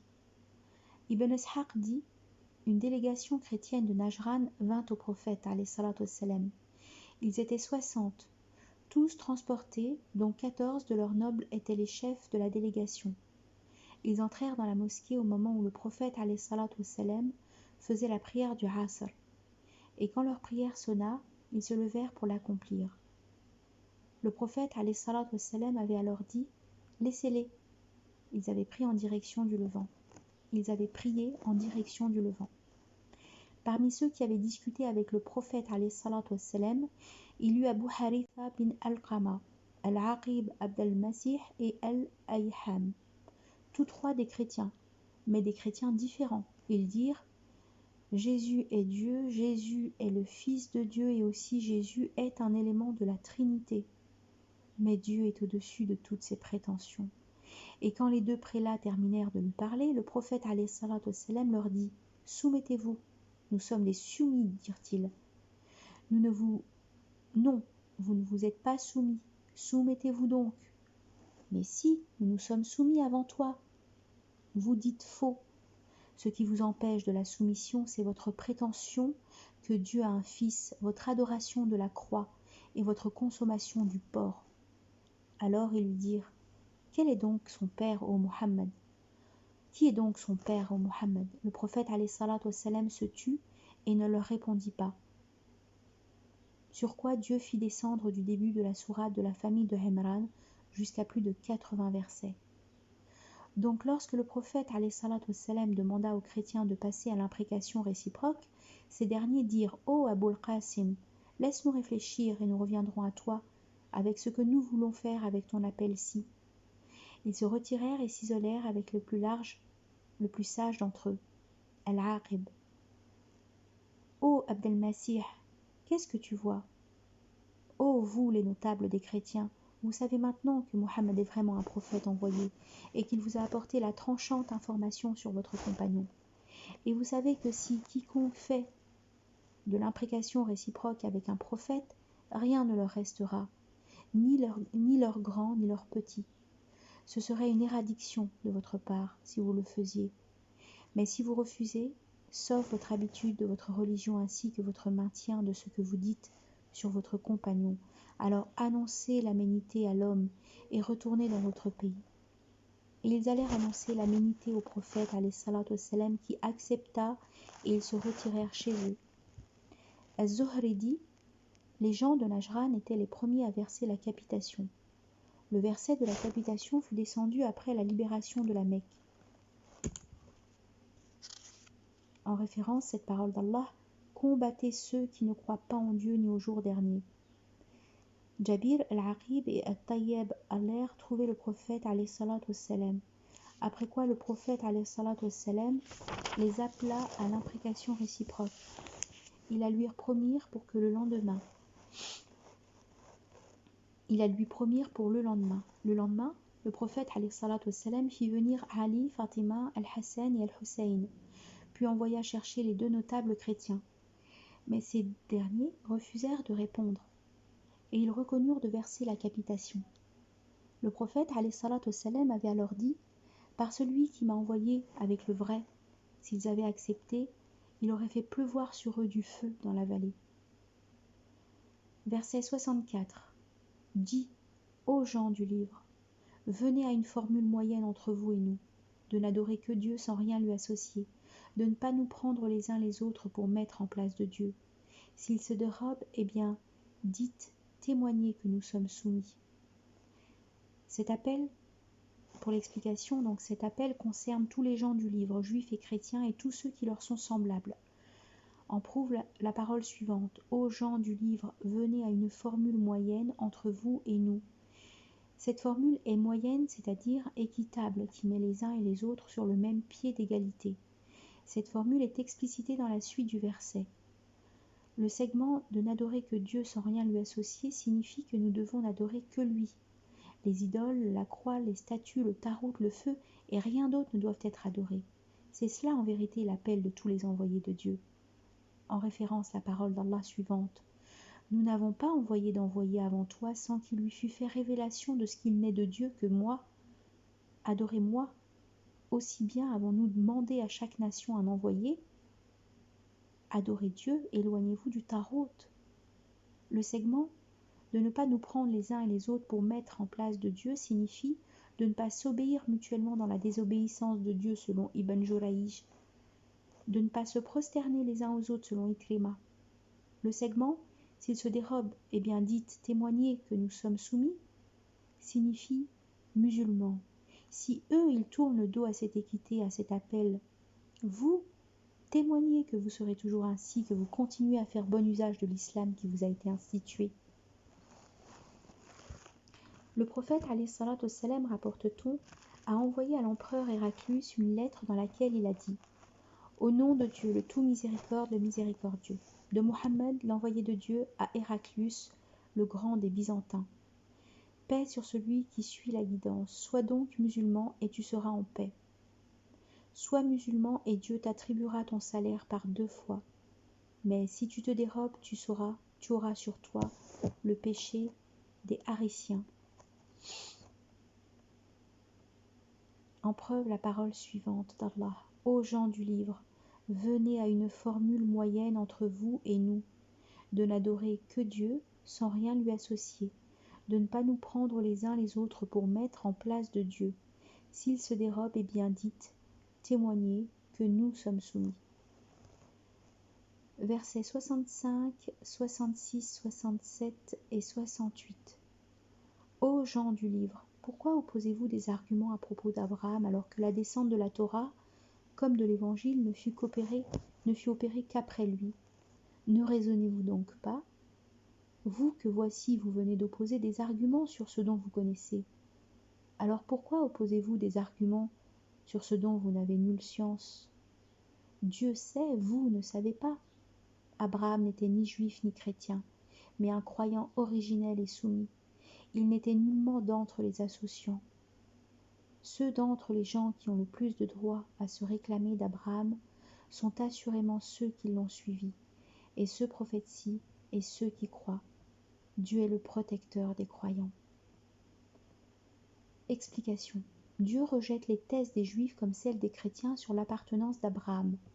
Les uns ou les autres ont prétendu qu'il était de leur communauté.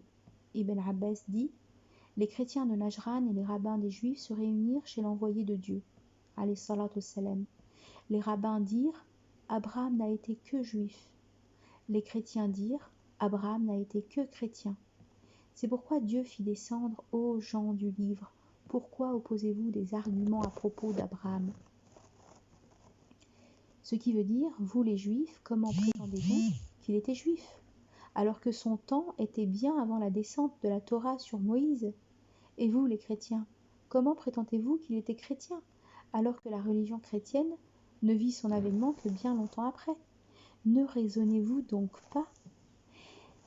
Et puis, vous les Juifs et vous les chrétiens, pourquoi polémiquez-vous sur un sujet sur lequel vous n'avez aucune connaissance, alors que vous pouvez opposer vos arguments sur ce qui vous est descendu, et cela jusqu'à l'avènement de l'envoyé Mohammed alayhi salatu wassalam.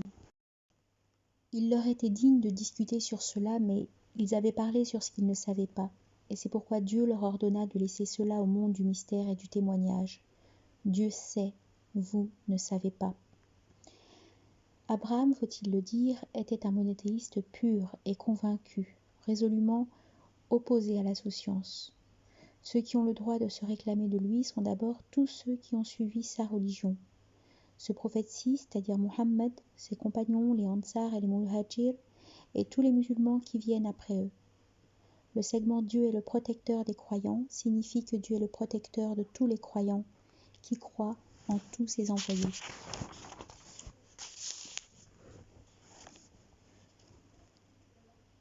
Versets 70, 69, 70, 71, 72, 73 et 74. Un groupe de gens du livre voudrait bien vous égarer. Ils n'égarent qu'eux-mêmes, et cela sans s'en rendre compte. Ô gens du livre, pourquoi déniez-vous les signes de Dieu alors que vous en êtes témoins? Ô gens du livre, pourquoi vêtez-vous le vrai du faux et refoulez-vous le vrai alors que vous savez? Un groupe de gens du livre s'est dit, croyez en ce qui est descendu sur les croyants au début du jour et déniez-le à sa fin.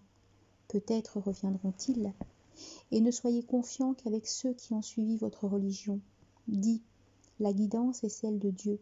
Redoutez que quelqu'un reçoive une révélation comme celle que vous avez reçue ou qu'il vous oppose des arguments auprès de votre maître. Dis, la grâce est dans la main de Dieu. Il la dispense à qui il veut. Dieu est immense, connaissant. Il privilégie de sa grâce qui il veut. À Dieu appartient la grâce insigne. Explication. Dieu informe ici sur la jalousie des Juifs à l'encontre des musulmans et leur mauvaise intention de les égarer, comme il informe sur les fâcheuses conséquences qu'ils auront à subir sans qu'ils en soient conscients. Puis il leur dit qu'ils sont dans le tort quand ils dénient ces signes dont ils connaissent bien la véracité, la prophétie de Mohammed, son portrait dans la Torah, etc. Leur jalousie les a tellement entraînés qu'un groupe d'entre eux se sont convenus de manifester une fausse croyance dans le but de susciter des doutes néfastes chez les faibles d'entre les musulmans. Mujahid dit, cela concerne les notables juifs qui avaient accompli la prière de Subh avec le prophète alayhi salatu wassalam pour dénier cela à la fin de la journée, dans le but de duper pour que les ignorants d'entre les musulmans disent ce qui les a fait retourner à leur religion est dû probablement à un manque, voire à un défaut dans la religion des musulmans. Ibn Abbas dit, un groupe des gens du livre ont dit aux autres, quand vous rencontrerez les compagnons de Mohammed alayhi salatu wassalam au début du jour, croyez, et quand viendra la fin du jour, faites votre prière. Peut-être diront-ils, ceux-là sont les gens du livre, ils sont plus savants. De plus, ce groupe de juifs continuèrent dans leurs conseils. En cela, ne vous confiez qu'à vos semblables, ne révélez pas votre secret. Ne révélez surtout pas ce que vous détenez aux musulmans, sinon ils croiront en lui, et prendront ce que vous leur révéleriez comme argument contre vous, auprès de votre maître. Mais Dieu intervint pour demander au prophète de dire que c'est lui qui guide le cœur des croyants à la parfaite croyance, par la descente des signes explicites, les preuves incontestables, et lui ordonne aussi de dire que toute la grâce se trouve dans sa main et qu'il l'attribue ou l'interdit à qui il veut. C'est lui qui possède la manne de tout, de la croyance, de la science, c'est lui qui en donne la jouissance à qui il veut, car il est immense, connaissant. Le segment « il privilégie de sa grâce qui il veut », à Dieu appartient la grâce insigne signifie Dieu a privilégié les musulmans d'une grâce illimitée, indescriptible, en honorant leur prophète alayhi salatu wassalam, en les guidant par lui à la plus accomplie des lois. Versets 75 et 76. Parmi les gens du livre, il en est qui, leur confierais-tu un quintal, te le rendraient. Il en est, si tu leur confiais un seul dinar, ne te le rendraient qu'après longue insistance de ta part. Cela tient à ce que, selon leur dire, il n'y a pour les gentils contre nous nul recours. Ainsi profèrent-ils sur Dieu le mensonge, et ils le savent bien, mais quiconque s'acquitte de son engagement et se prémunit alors Dieu aime ceux qui se prémunissent. Explication. Il y a, dit Dieu, parmi les Juifs, les déloyaux. C'est pourquoi il les avertit sur cela.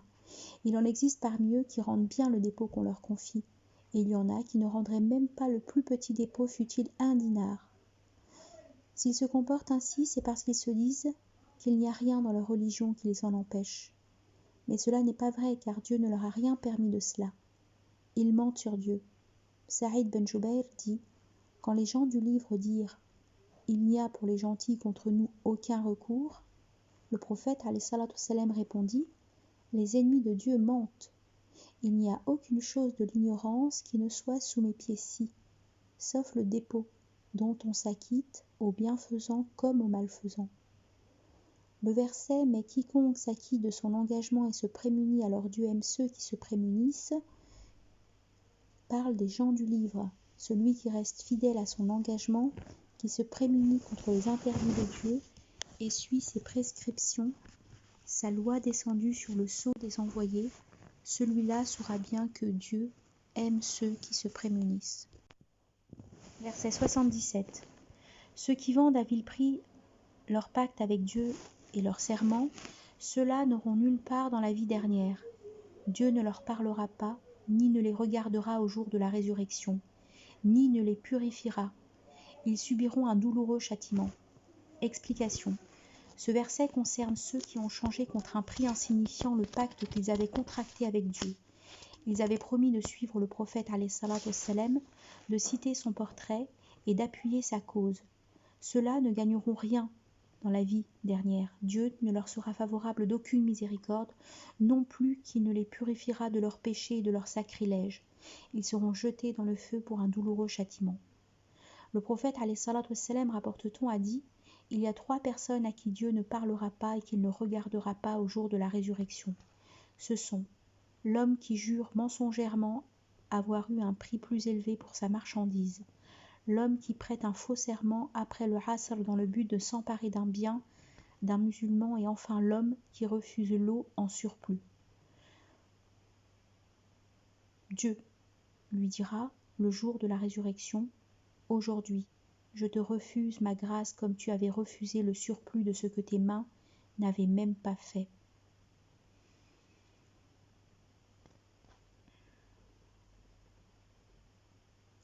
Celui qui jure par un serment mensonger pour s'approprier le bien d'autrui, celui-là rencontrera Dieu en colère contre lui.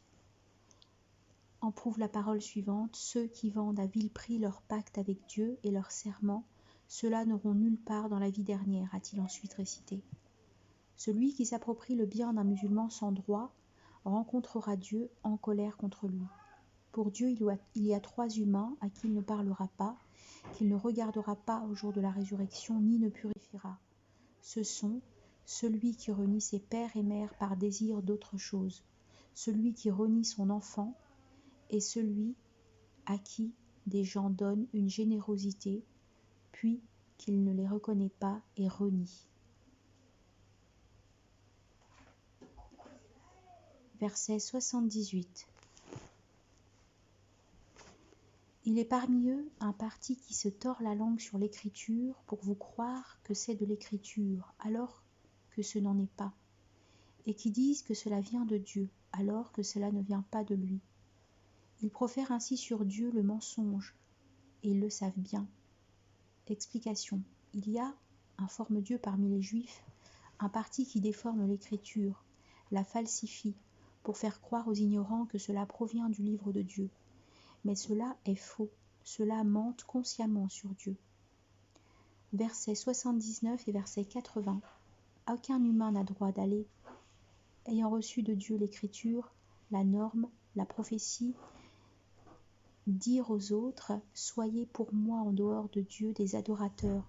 Mais non, soyez des hommes du Maître à raison même de votre enseignement de l'écriture, à raison de votre étude de l'écriture. Il ne vous commande pas de vous donner comme maître les anges, non plus que les prophètes. Comment vous commanderait-il la dénégation une fois devenus ceux qui se soumettent? Explication. Ibn Abbas dit « Les rabbins juifs et les prélats chrétiens de Najran se réunirent avec l'envoyé de Dieu. Et quand celui-ci les appela à embrasser l'islam, les juifs dirent « Veux-tu, ô Mohammed, que nous t'adorons comme les chrétiens qui adorent Jésus, fils de Marie ?» Sur quoi un prélat chrétien dit « Est-ce cela que tu veux de nous et auquel tu nous appelles ? Que Dieu nous protège si en place de lui nous adorons un autre, ou que nous ordonnerions d'adorer un autre en place de Dieu, répondit le prophète. Il ne m'a pas envoyé avec cela non plus qu'il ne m'en a pas donné l'ordre. C'est pourquoi Dieu fit descendre, aucun humain n'a droit d'aller jusqu'à une fois devenus ceux qui se soumettent. Donc si cela est formellement interdit aux prophètes comme l'a envoyé, alors cela l'est plus aux gens ordinaires. Al-Hassan al-Basri dit « Il est absolument interdit aux croyants d'ordonner aux gens de l'adorer comme les gens du livre adorent leurs rabbins et leurs prélats. » En référence à la parole d'Allah suivante. « Ils se donnent pour maître leurs docteurs et leurs moines en place de Dieu. » Qu'en rapporte-t-on? Uday ben Hatim répondit « Ô envoyé de Dieu, ils ne les adorent pas. » Le prophète alayhi salatu wassalam dit « Mais si, ils leur ont rendu l'illicite licite et l'illicite licite, de sorte que leurs co-religionnaires les ont suivis. C'est cela leur adoration de leurs dignitaires. Les envoyés sont donc tous des ambassadeurs de Dieu pour les humains. Ils ont transmis le message. Ils ont fait parvenir le dépôt avec fidélité. Ils ont conseillé les humains. Le segment « Mais non, soyez des hommes du Maître à raison même de votre enseignement de l'Écriture, à raison de votre étude de l'Écriture. Soyez, dit l'envoyé aux hommes, des sages, des savants et des magnanimes, selon Ibn Abbas. Soyez des faqih, des gens d'adoration qui se prémunissent selon Al-Hassan. Et selon Zahhak, celui qui apprend le Coran a droit sur lui d'être un faqih. Le verset « Il ne vous commande pas de vous donner comme maîtres les anges non plus que les prophètes. Comment vous commanderait-il la dénégation une fois devenus ceux qui se soumettent? Il n'ordonne point pareille chose sauf d'adorer Dieu. Tous les prophètes que Dieu a envoyés appelaient à son adoration dans son unicité. » En référence à la parole d'Allah suivante. Comment vous commanderait-il la dénégation une fois devenus ceux qui se soumettent? Nous n'avons pas envoyé d'envoyé avant toi sans qu'il lui fût fait révélation de ce qu'il n'est de Dieu que moi. Adorez-moi.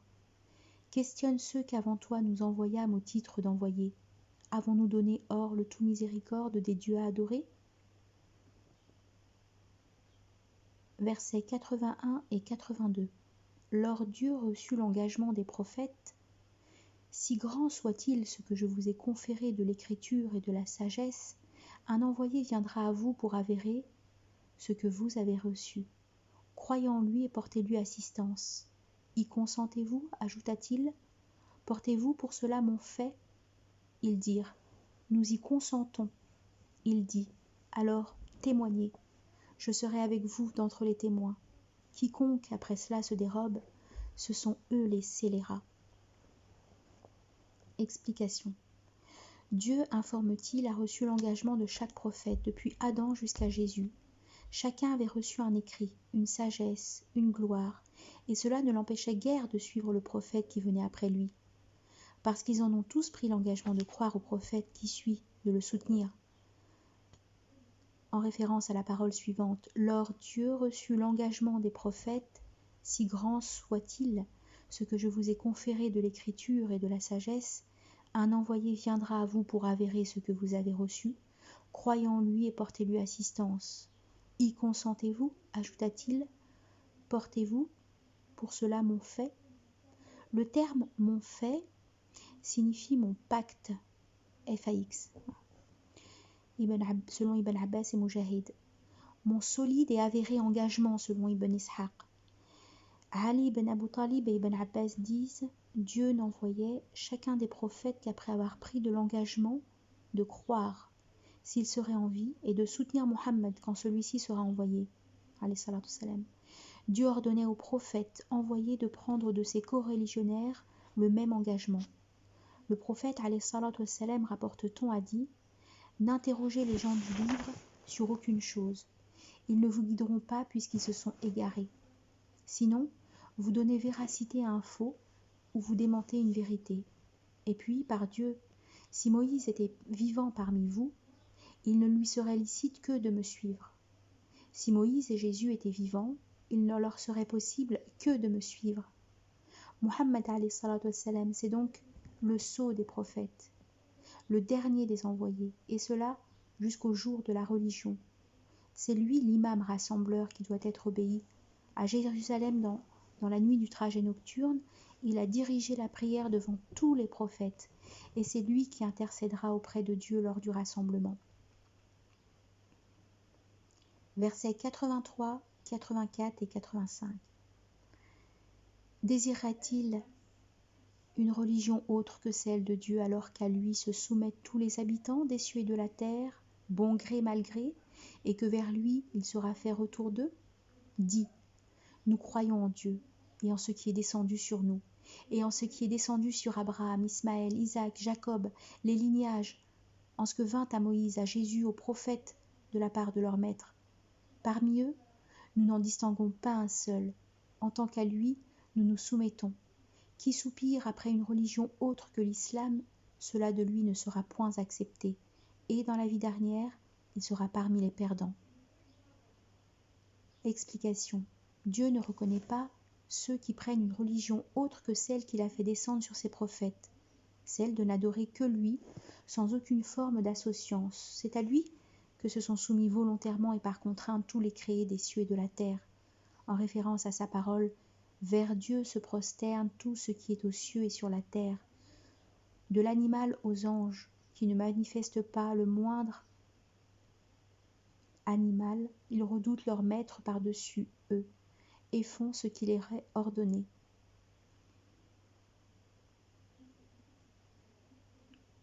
Le croyant est donc soumis volontairement à son Créateur, tandis que le dénégateur est soumis malgré lui. Ce dernier se trouve sous la domination, sans le pouvoir immense de Dieu. Le segment, alors qu'à lui se soumettent tous les habitants des cieux et de la terre, bon gré mal gré, est comme le segment si tu leur demandes qui a créé les cieux et la terre, sûr qu'ils te répondent Dieu, selon Mujahid. Le segment vers lui il sera fait retour d'eux signifie qu'ils retourneront à lui certainement, et là, au jour du rendez-vous, il rétribuera chacun selon ses œuvres. Sur quoi Dieu ordonne de dire « Nous croyons en Dieu et en ce qui est descendu sur nous », le Coran pour eux, et en ce qui est descendu sur Abraham, Ismaël, Isaac, Jacob, ce sont les Écritures et les révélations. Les lignages, ce sont les descendances des 12 fils de Jacob. En ce qui vint à Moïse, à Jésus, la Torah et l'Évangile, aux prophètes de la part de leur maître, donc à tous les prophètes. Parmi eux, nous n'en distinguons pas un seul, en tant qu'à Dieu nous nous soumettons. Donc, les croyants de cette communauté musulmane croient en tous les prophètes envoyés par Dieu et en tous les livres descendus.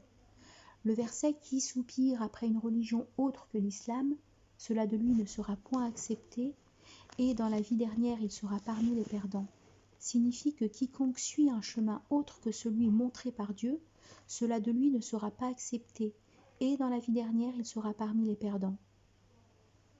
Le prophète, alayhi salatu wassalam, rapporte-t-on, a dit « Celui qui accomplit une œuvre qui ne se conforme pas à notre ordre est repoussé. » Versets 86, 87, 88 et 89.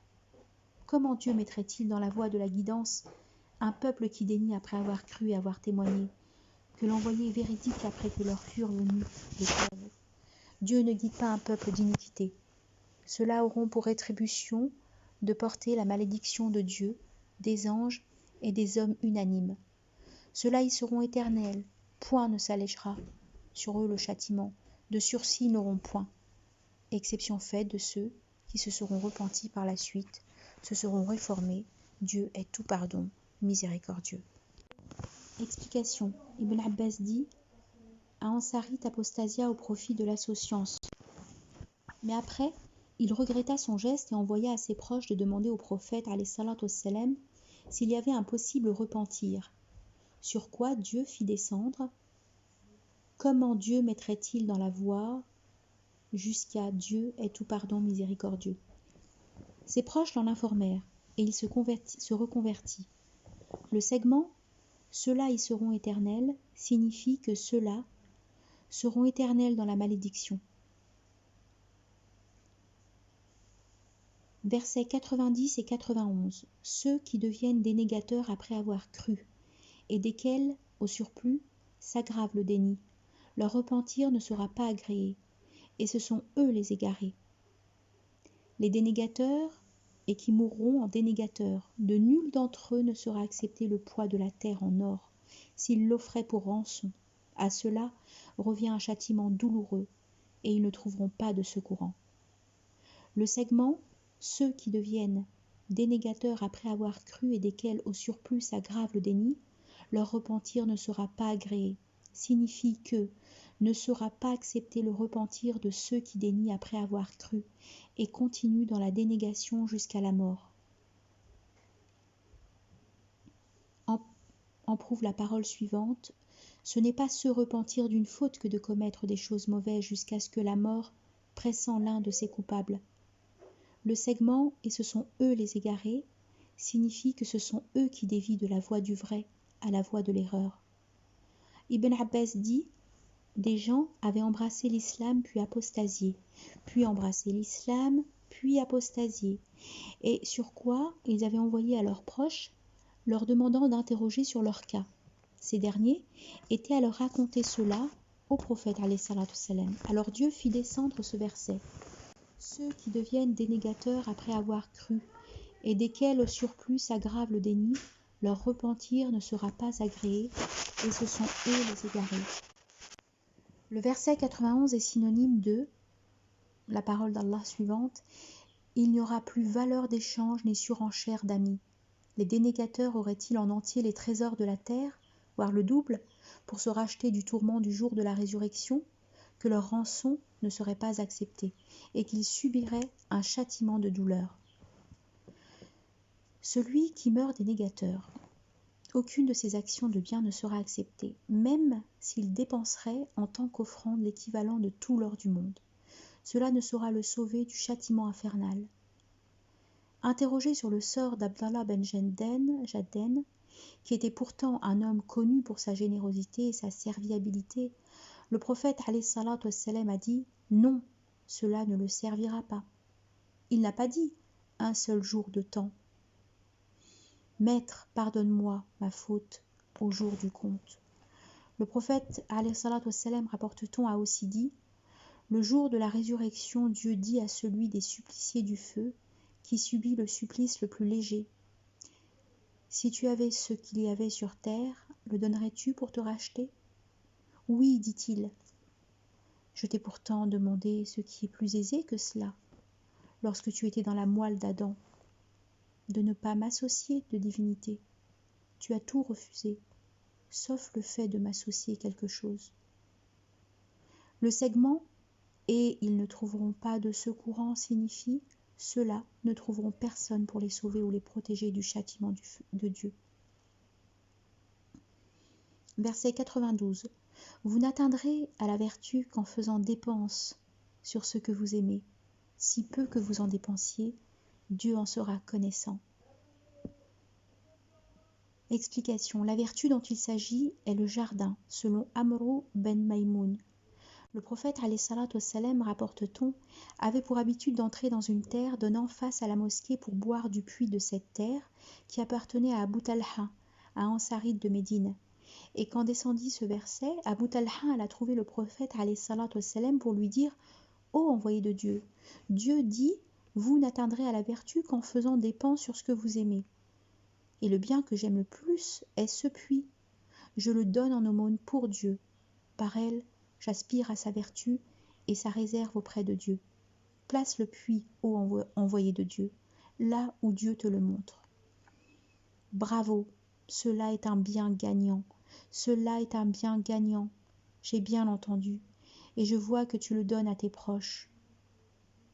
Sois, ô envoyé de Dieu. Soit, ô envoyé de Dieu. Versets 93, 94, 95.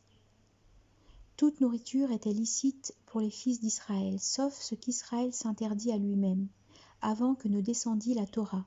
Dit, apportez la Torah et récitez-la si vous êtes véridique. Quiconque après cela fabulera sur Dieu le mensonge, ce seront eux les iniques. Dit, Dieu dit vrai, suivez la cohorte d'Abraham en tant que croyant originel. Il n'était absolument pas d'entre les associants. Explication. Ibn Abbas dit un groupe de juifs vinrent trouver le prophète alayhi salatu wassalam. Ils lui dirent parle-nous de certaines choses. On t'interroge sur elles parce qu'il n'y a qu'un prophète qui puisse les connaître. Demandez-moi ce que vous voulez, dit le prophète alayhi salatu wassalam.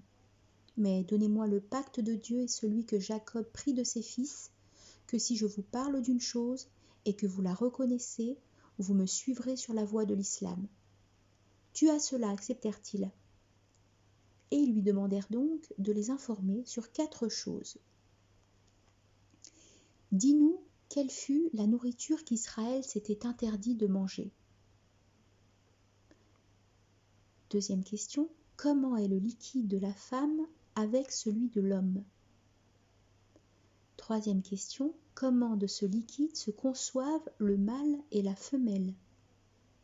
Et quatrième question, informe-nous sur ce prophète illettré en état de sommeil et qui est son protecteur d'entre les anges. Et qui est son protecteur d'entre les anges?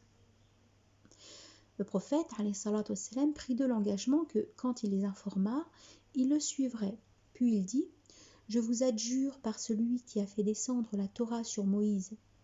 Savez-vous qu'Israël était tombé malade d'une maladie grave et que sa maladie ayant duré, il fit un vœu pour Dieu, que si Dieu le guérissait de sa maladie, il s'interdirait le meilleur manger et le meilleur boire pour lui. C'était pour lui la viande de chameau et leur lait. Dieu, c'est vrai, Dieu soit témoin. Je vous adjure par Dieu qui a fait descendre la Torah sur Moïse. Savez-vous que le liquide de l'homme est blanc et épais, alors que celui de la femme est jaune et ténu? Lequel des deux domine l'autre? Il aura de lui l'enfant et la ressemblance, avec la permission de Dieu. Oui, dirent-ils, Dieu soit témoin. Je vous adjure par celui qui a fait descendre la Torah sur Moïse, savez-vous que ce prophète illettré dort des yeux mais pas du cœur? Dieu, c'est vrai, dirent-ils. Dieu soit témoin, dit-il. Et mon protecteur est Gabriel. D'ailleurs, Dieu n'a jamais envoyé de prophète que si Gabriel en est le protecteur. Sur cela, dirent-ils, toi et nous, nous divergeons. Si ton protecteur était un autre, nous t'aurions suivi. C'est alors que Dieu fit descendre, dit, quiconque se déclare ennemi de Gabriel, etc. Le segment, sauf ce qu'Israël s'interdit à lui-même avant que ne descendît la Torah, signifie qu'Israël s'est interdit cela lui-même avant la descente de la Torah. Le segment apporter la Torah, récitez-la si vous êtes véridique, signifie apporter la Torah et lisez-la, elle contient bien ce que nous venons de dire.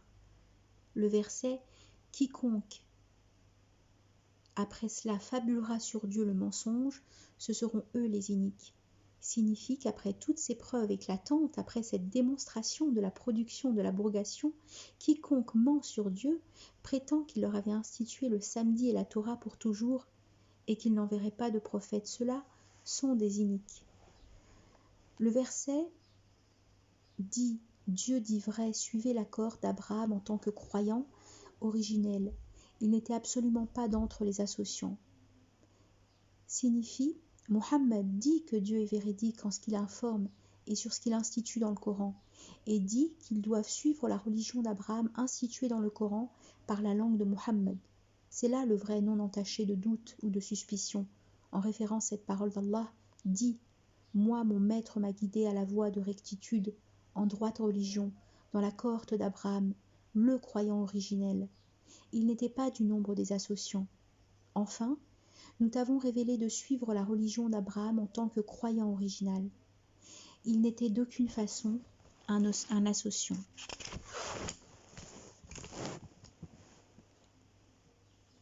Versets 96-97. La première maison instituée pour les hommes est celle à Bakka, en bénédiction et guidance pour les univers. Elle renferme des signes d'évidence, la station d'Abraham, et que tout entrant s'y trouve en sûreté. Pour Dieu, le pèlerinage à la maison s'impose à quiconque en a la possibilité. Quant à celui qui dénie, Dieu peut bien se passer des univers. La maison, informe Dieu pour l'explication, donc la première maison instituée pour l'adoration et le pèlerinage et la retraite spirituelle, est celle qui se trouve à Bakka, c'est-à-dire la maison construite par Abraham. Abu Dhahr dit « Ô envoyé de Dieu, dis-je, quelle est la première mosquée instituée? La mosquée sacrée, dit-il. Et puis quoi? La première mosquée instituée? La mosquée sacrée, dit-il. Et puis quoi? Et puis quoi? Et puis là où la prière vient à toi. Tu y accomplis ta prière car toute la terre est un lieu de prière. Au sujet du segment La première maison instituée pour les hommes, on rapporte que Ali ibn Abu Talib a dit « Il y avait eu des maisons avant la maison, mais c'est la maison qui fut la première instituée pour l'adoration de Dieu. » Bakka est un des noms de la Mecque. Elle a été jadis appelée ainsi, dit-on, parce que ce nom fait allusion au grand et au Seigneur qui, devant elle, se soumettait. Elle porte ce nom, dit-on aussi, pour les bousculades qui se formaient lors du pèlerinage. Bakka, c'est la maison et la mosquée, selon Ibrahim. C'est la maison avec ce qu'il y a autour, mais au-delà, c'est la Mecque, selon Ikrima. C'est l'endroit même de la maison, mais au-delà, c'est la Mecque, selon Muqatil ben Hayyan. Le segment « Elle renferme des signes d'évidence » signifie « Elle contient des indices apparents prouvant qu'elle fut construite par Abraham ». La station d'Abraham signifie l'objet que ce dernier utilisa pour continuer la construction. Il se tenait au-dessus de cette sorte d'échafaudage pendant que son fils Ismaël lui passait les matériaux. La station était mitoyenne du mur, mais Omar l'avait, durant son règne, déplacée un peu plus à l'est pour faciliter les tournées et la prière aussi. Car Dieu nous ordonne de prier près de la station. Comme en référence à parole, faites de la station d'Abraham un emplacement de prière. Selon Ibn Abbas, de ces signes, la station d'Abraham et les rites. Selon Mujahid, dans la station, il y a un signe éclatant, les traces d'Abraham. Ibn Abbas dit encore « Tout le sanctuaire est la station d'Abraham. Le segment et que tout entrant s'y trouve en sûreté signifie que celui qui, craignant quelque danger pour sa vie, entre au sanctuaire de la Mecque trouve sûreté. Ainsi en était-il dans l'époque du paganisme. Al-Hassan dit « L'homme qui tuait posait ensuite un bout de laine sur le cou et entrait dans le sanctuaire. À la rencontre du fils du tué, ce dernier ne le provoquait que lorsqu'il en sortait. » Le prophète, alayhi salatu wassalam, rapporte-t-on, a dit après l'ouverture de la Mecque, « Ce pays, Dieu le rendit illicite le jour où il créa les cieux et la terre. Alors, ce pays est sacré par le fait que Dieu l'a rendu illicite. » Haram veut dire illicite, mais c'est sacré aussi.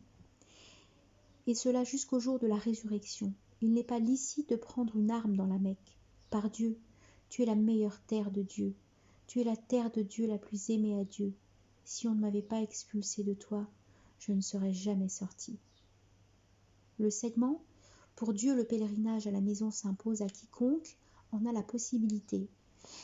C'est la première parole divine qui décrète l'obligation du pèlerinage. Bon nombre de hadiths montrent que le pèlerinage est l'un des piliers de la religion musulmane. Cependant, il n'est obligatoire qu'une fois dans la vie du musulman. Le prophète, alayhi salatu wassalam, rapporte-t-on, a dit « Ô gens, le pèlerinage a été institué, une obligation pour vous. Accomplissez-le donc. » Sur ce, un homme a demandé « Est-ce que c'est dans chaque année, ô envoyé de Dieu ?» Le prophète, alayhi salatu wassalam, ne lui a pas répondu.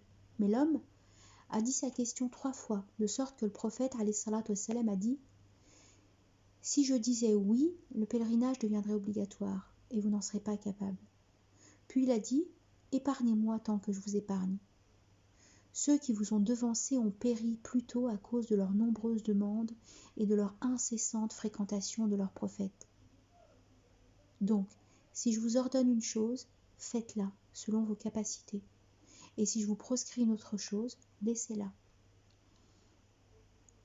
Interrogé sur les possibilités requises pour le pèlerinage, le prophète alayhi salatu wassalam a dit « Les provisions et la chamelle. » Il a aussi dit « Faites vite pour accomplir le pèlerinage. Personne ne sait ce qui se propose à lui. » Le segment, quant à celui qui dénie « Dieu peut bien se passer des univers » signifie celui qui dénie l'obligation du pèlerinage devient un dénégateur, et puis Dieu peut bien se passer de lui, selon Ibn Abbas.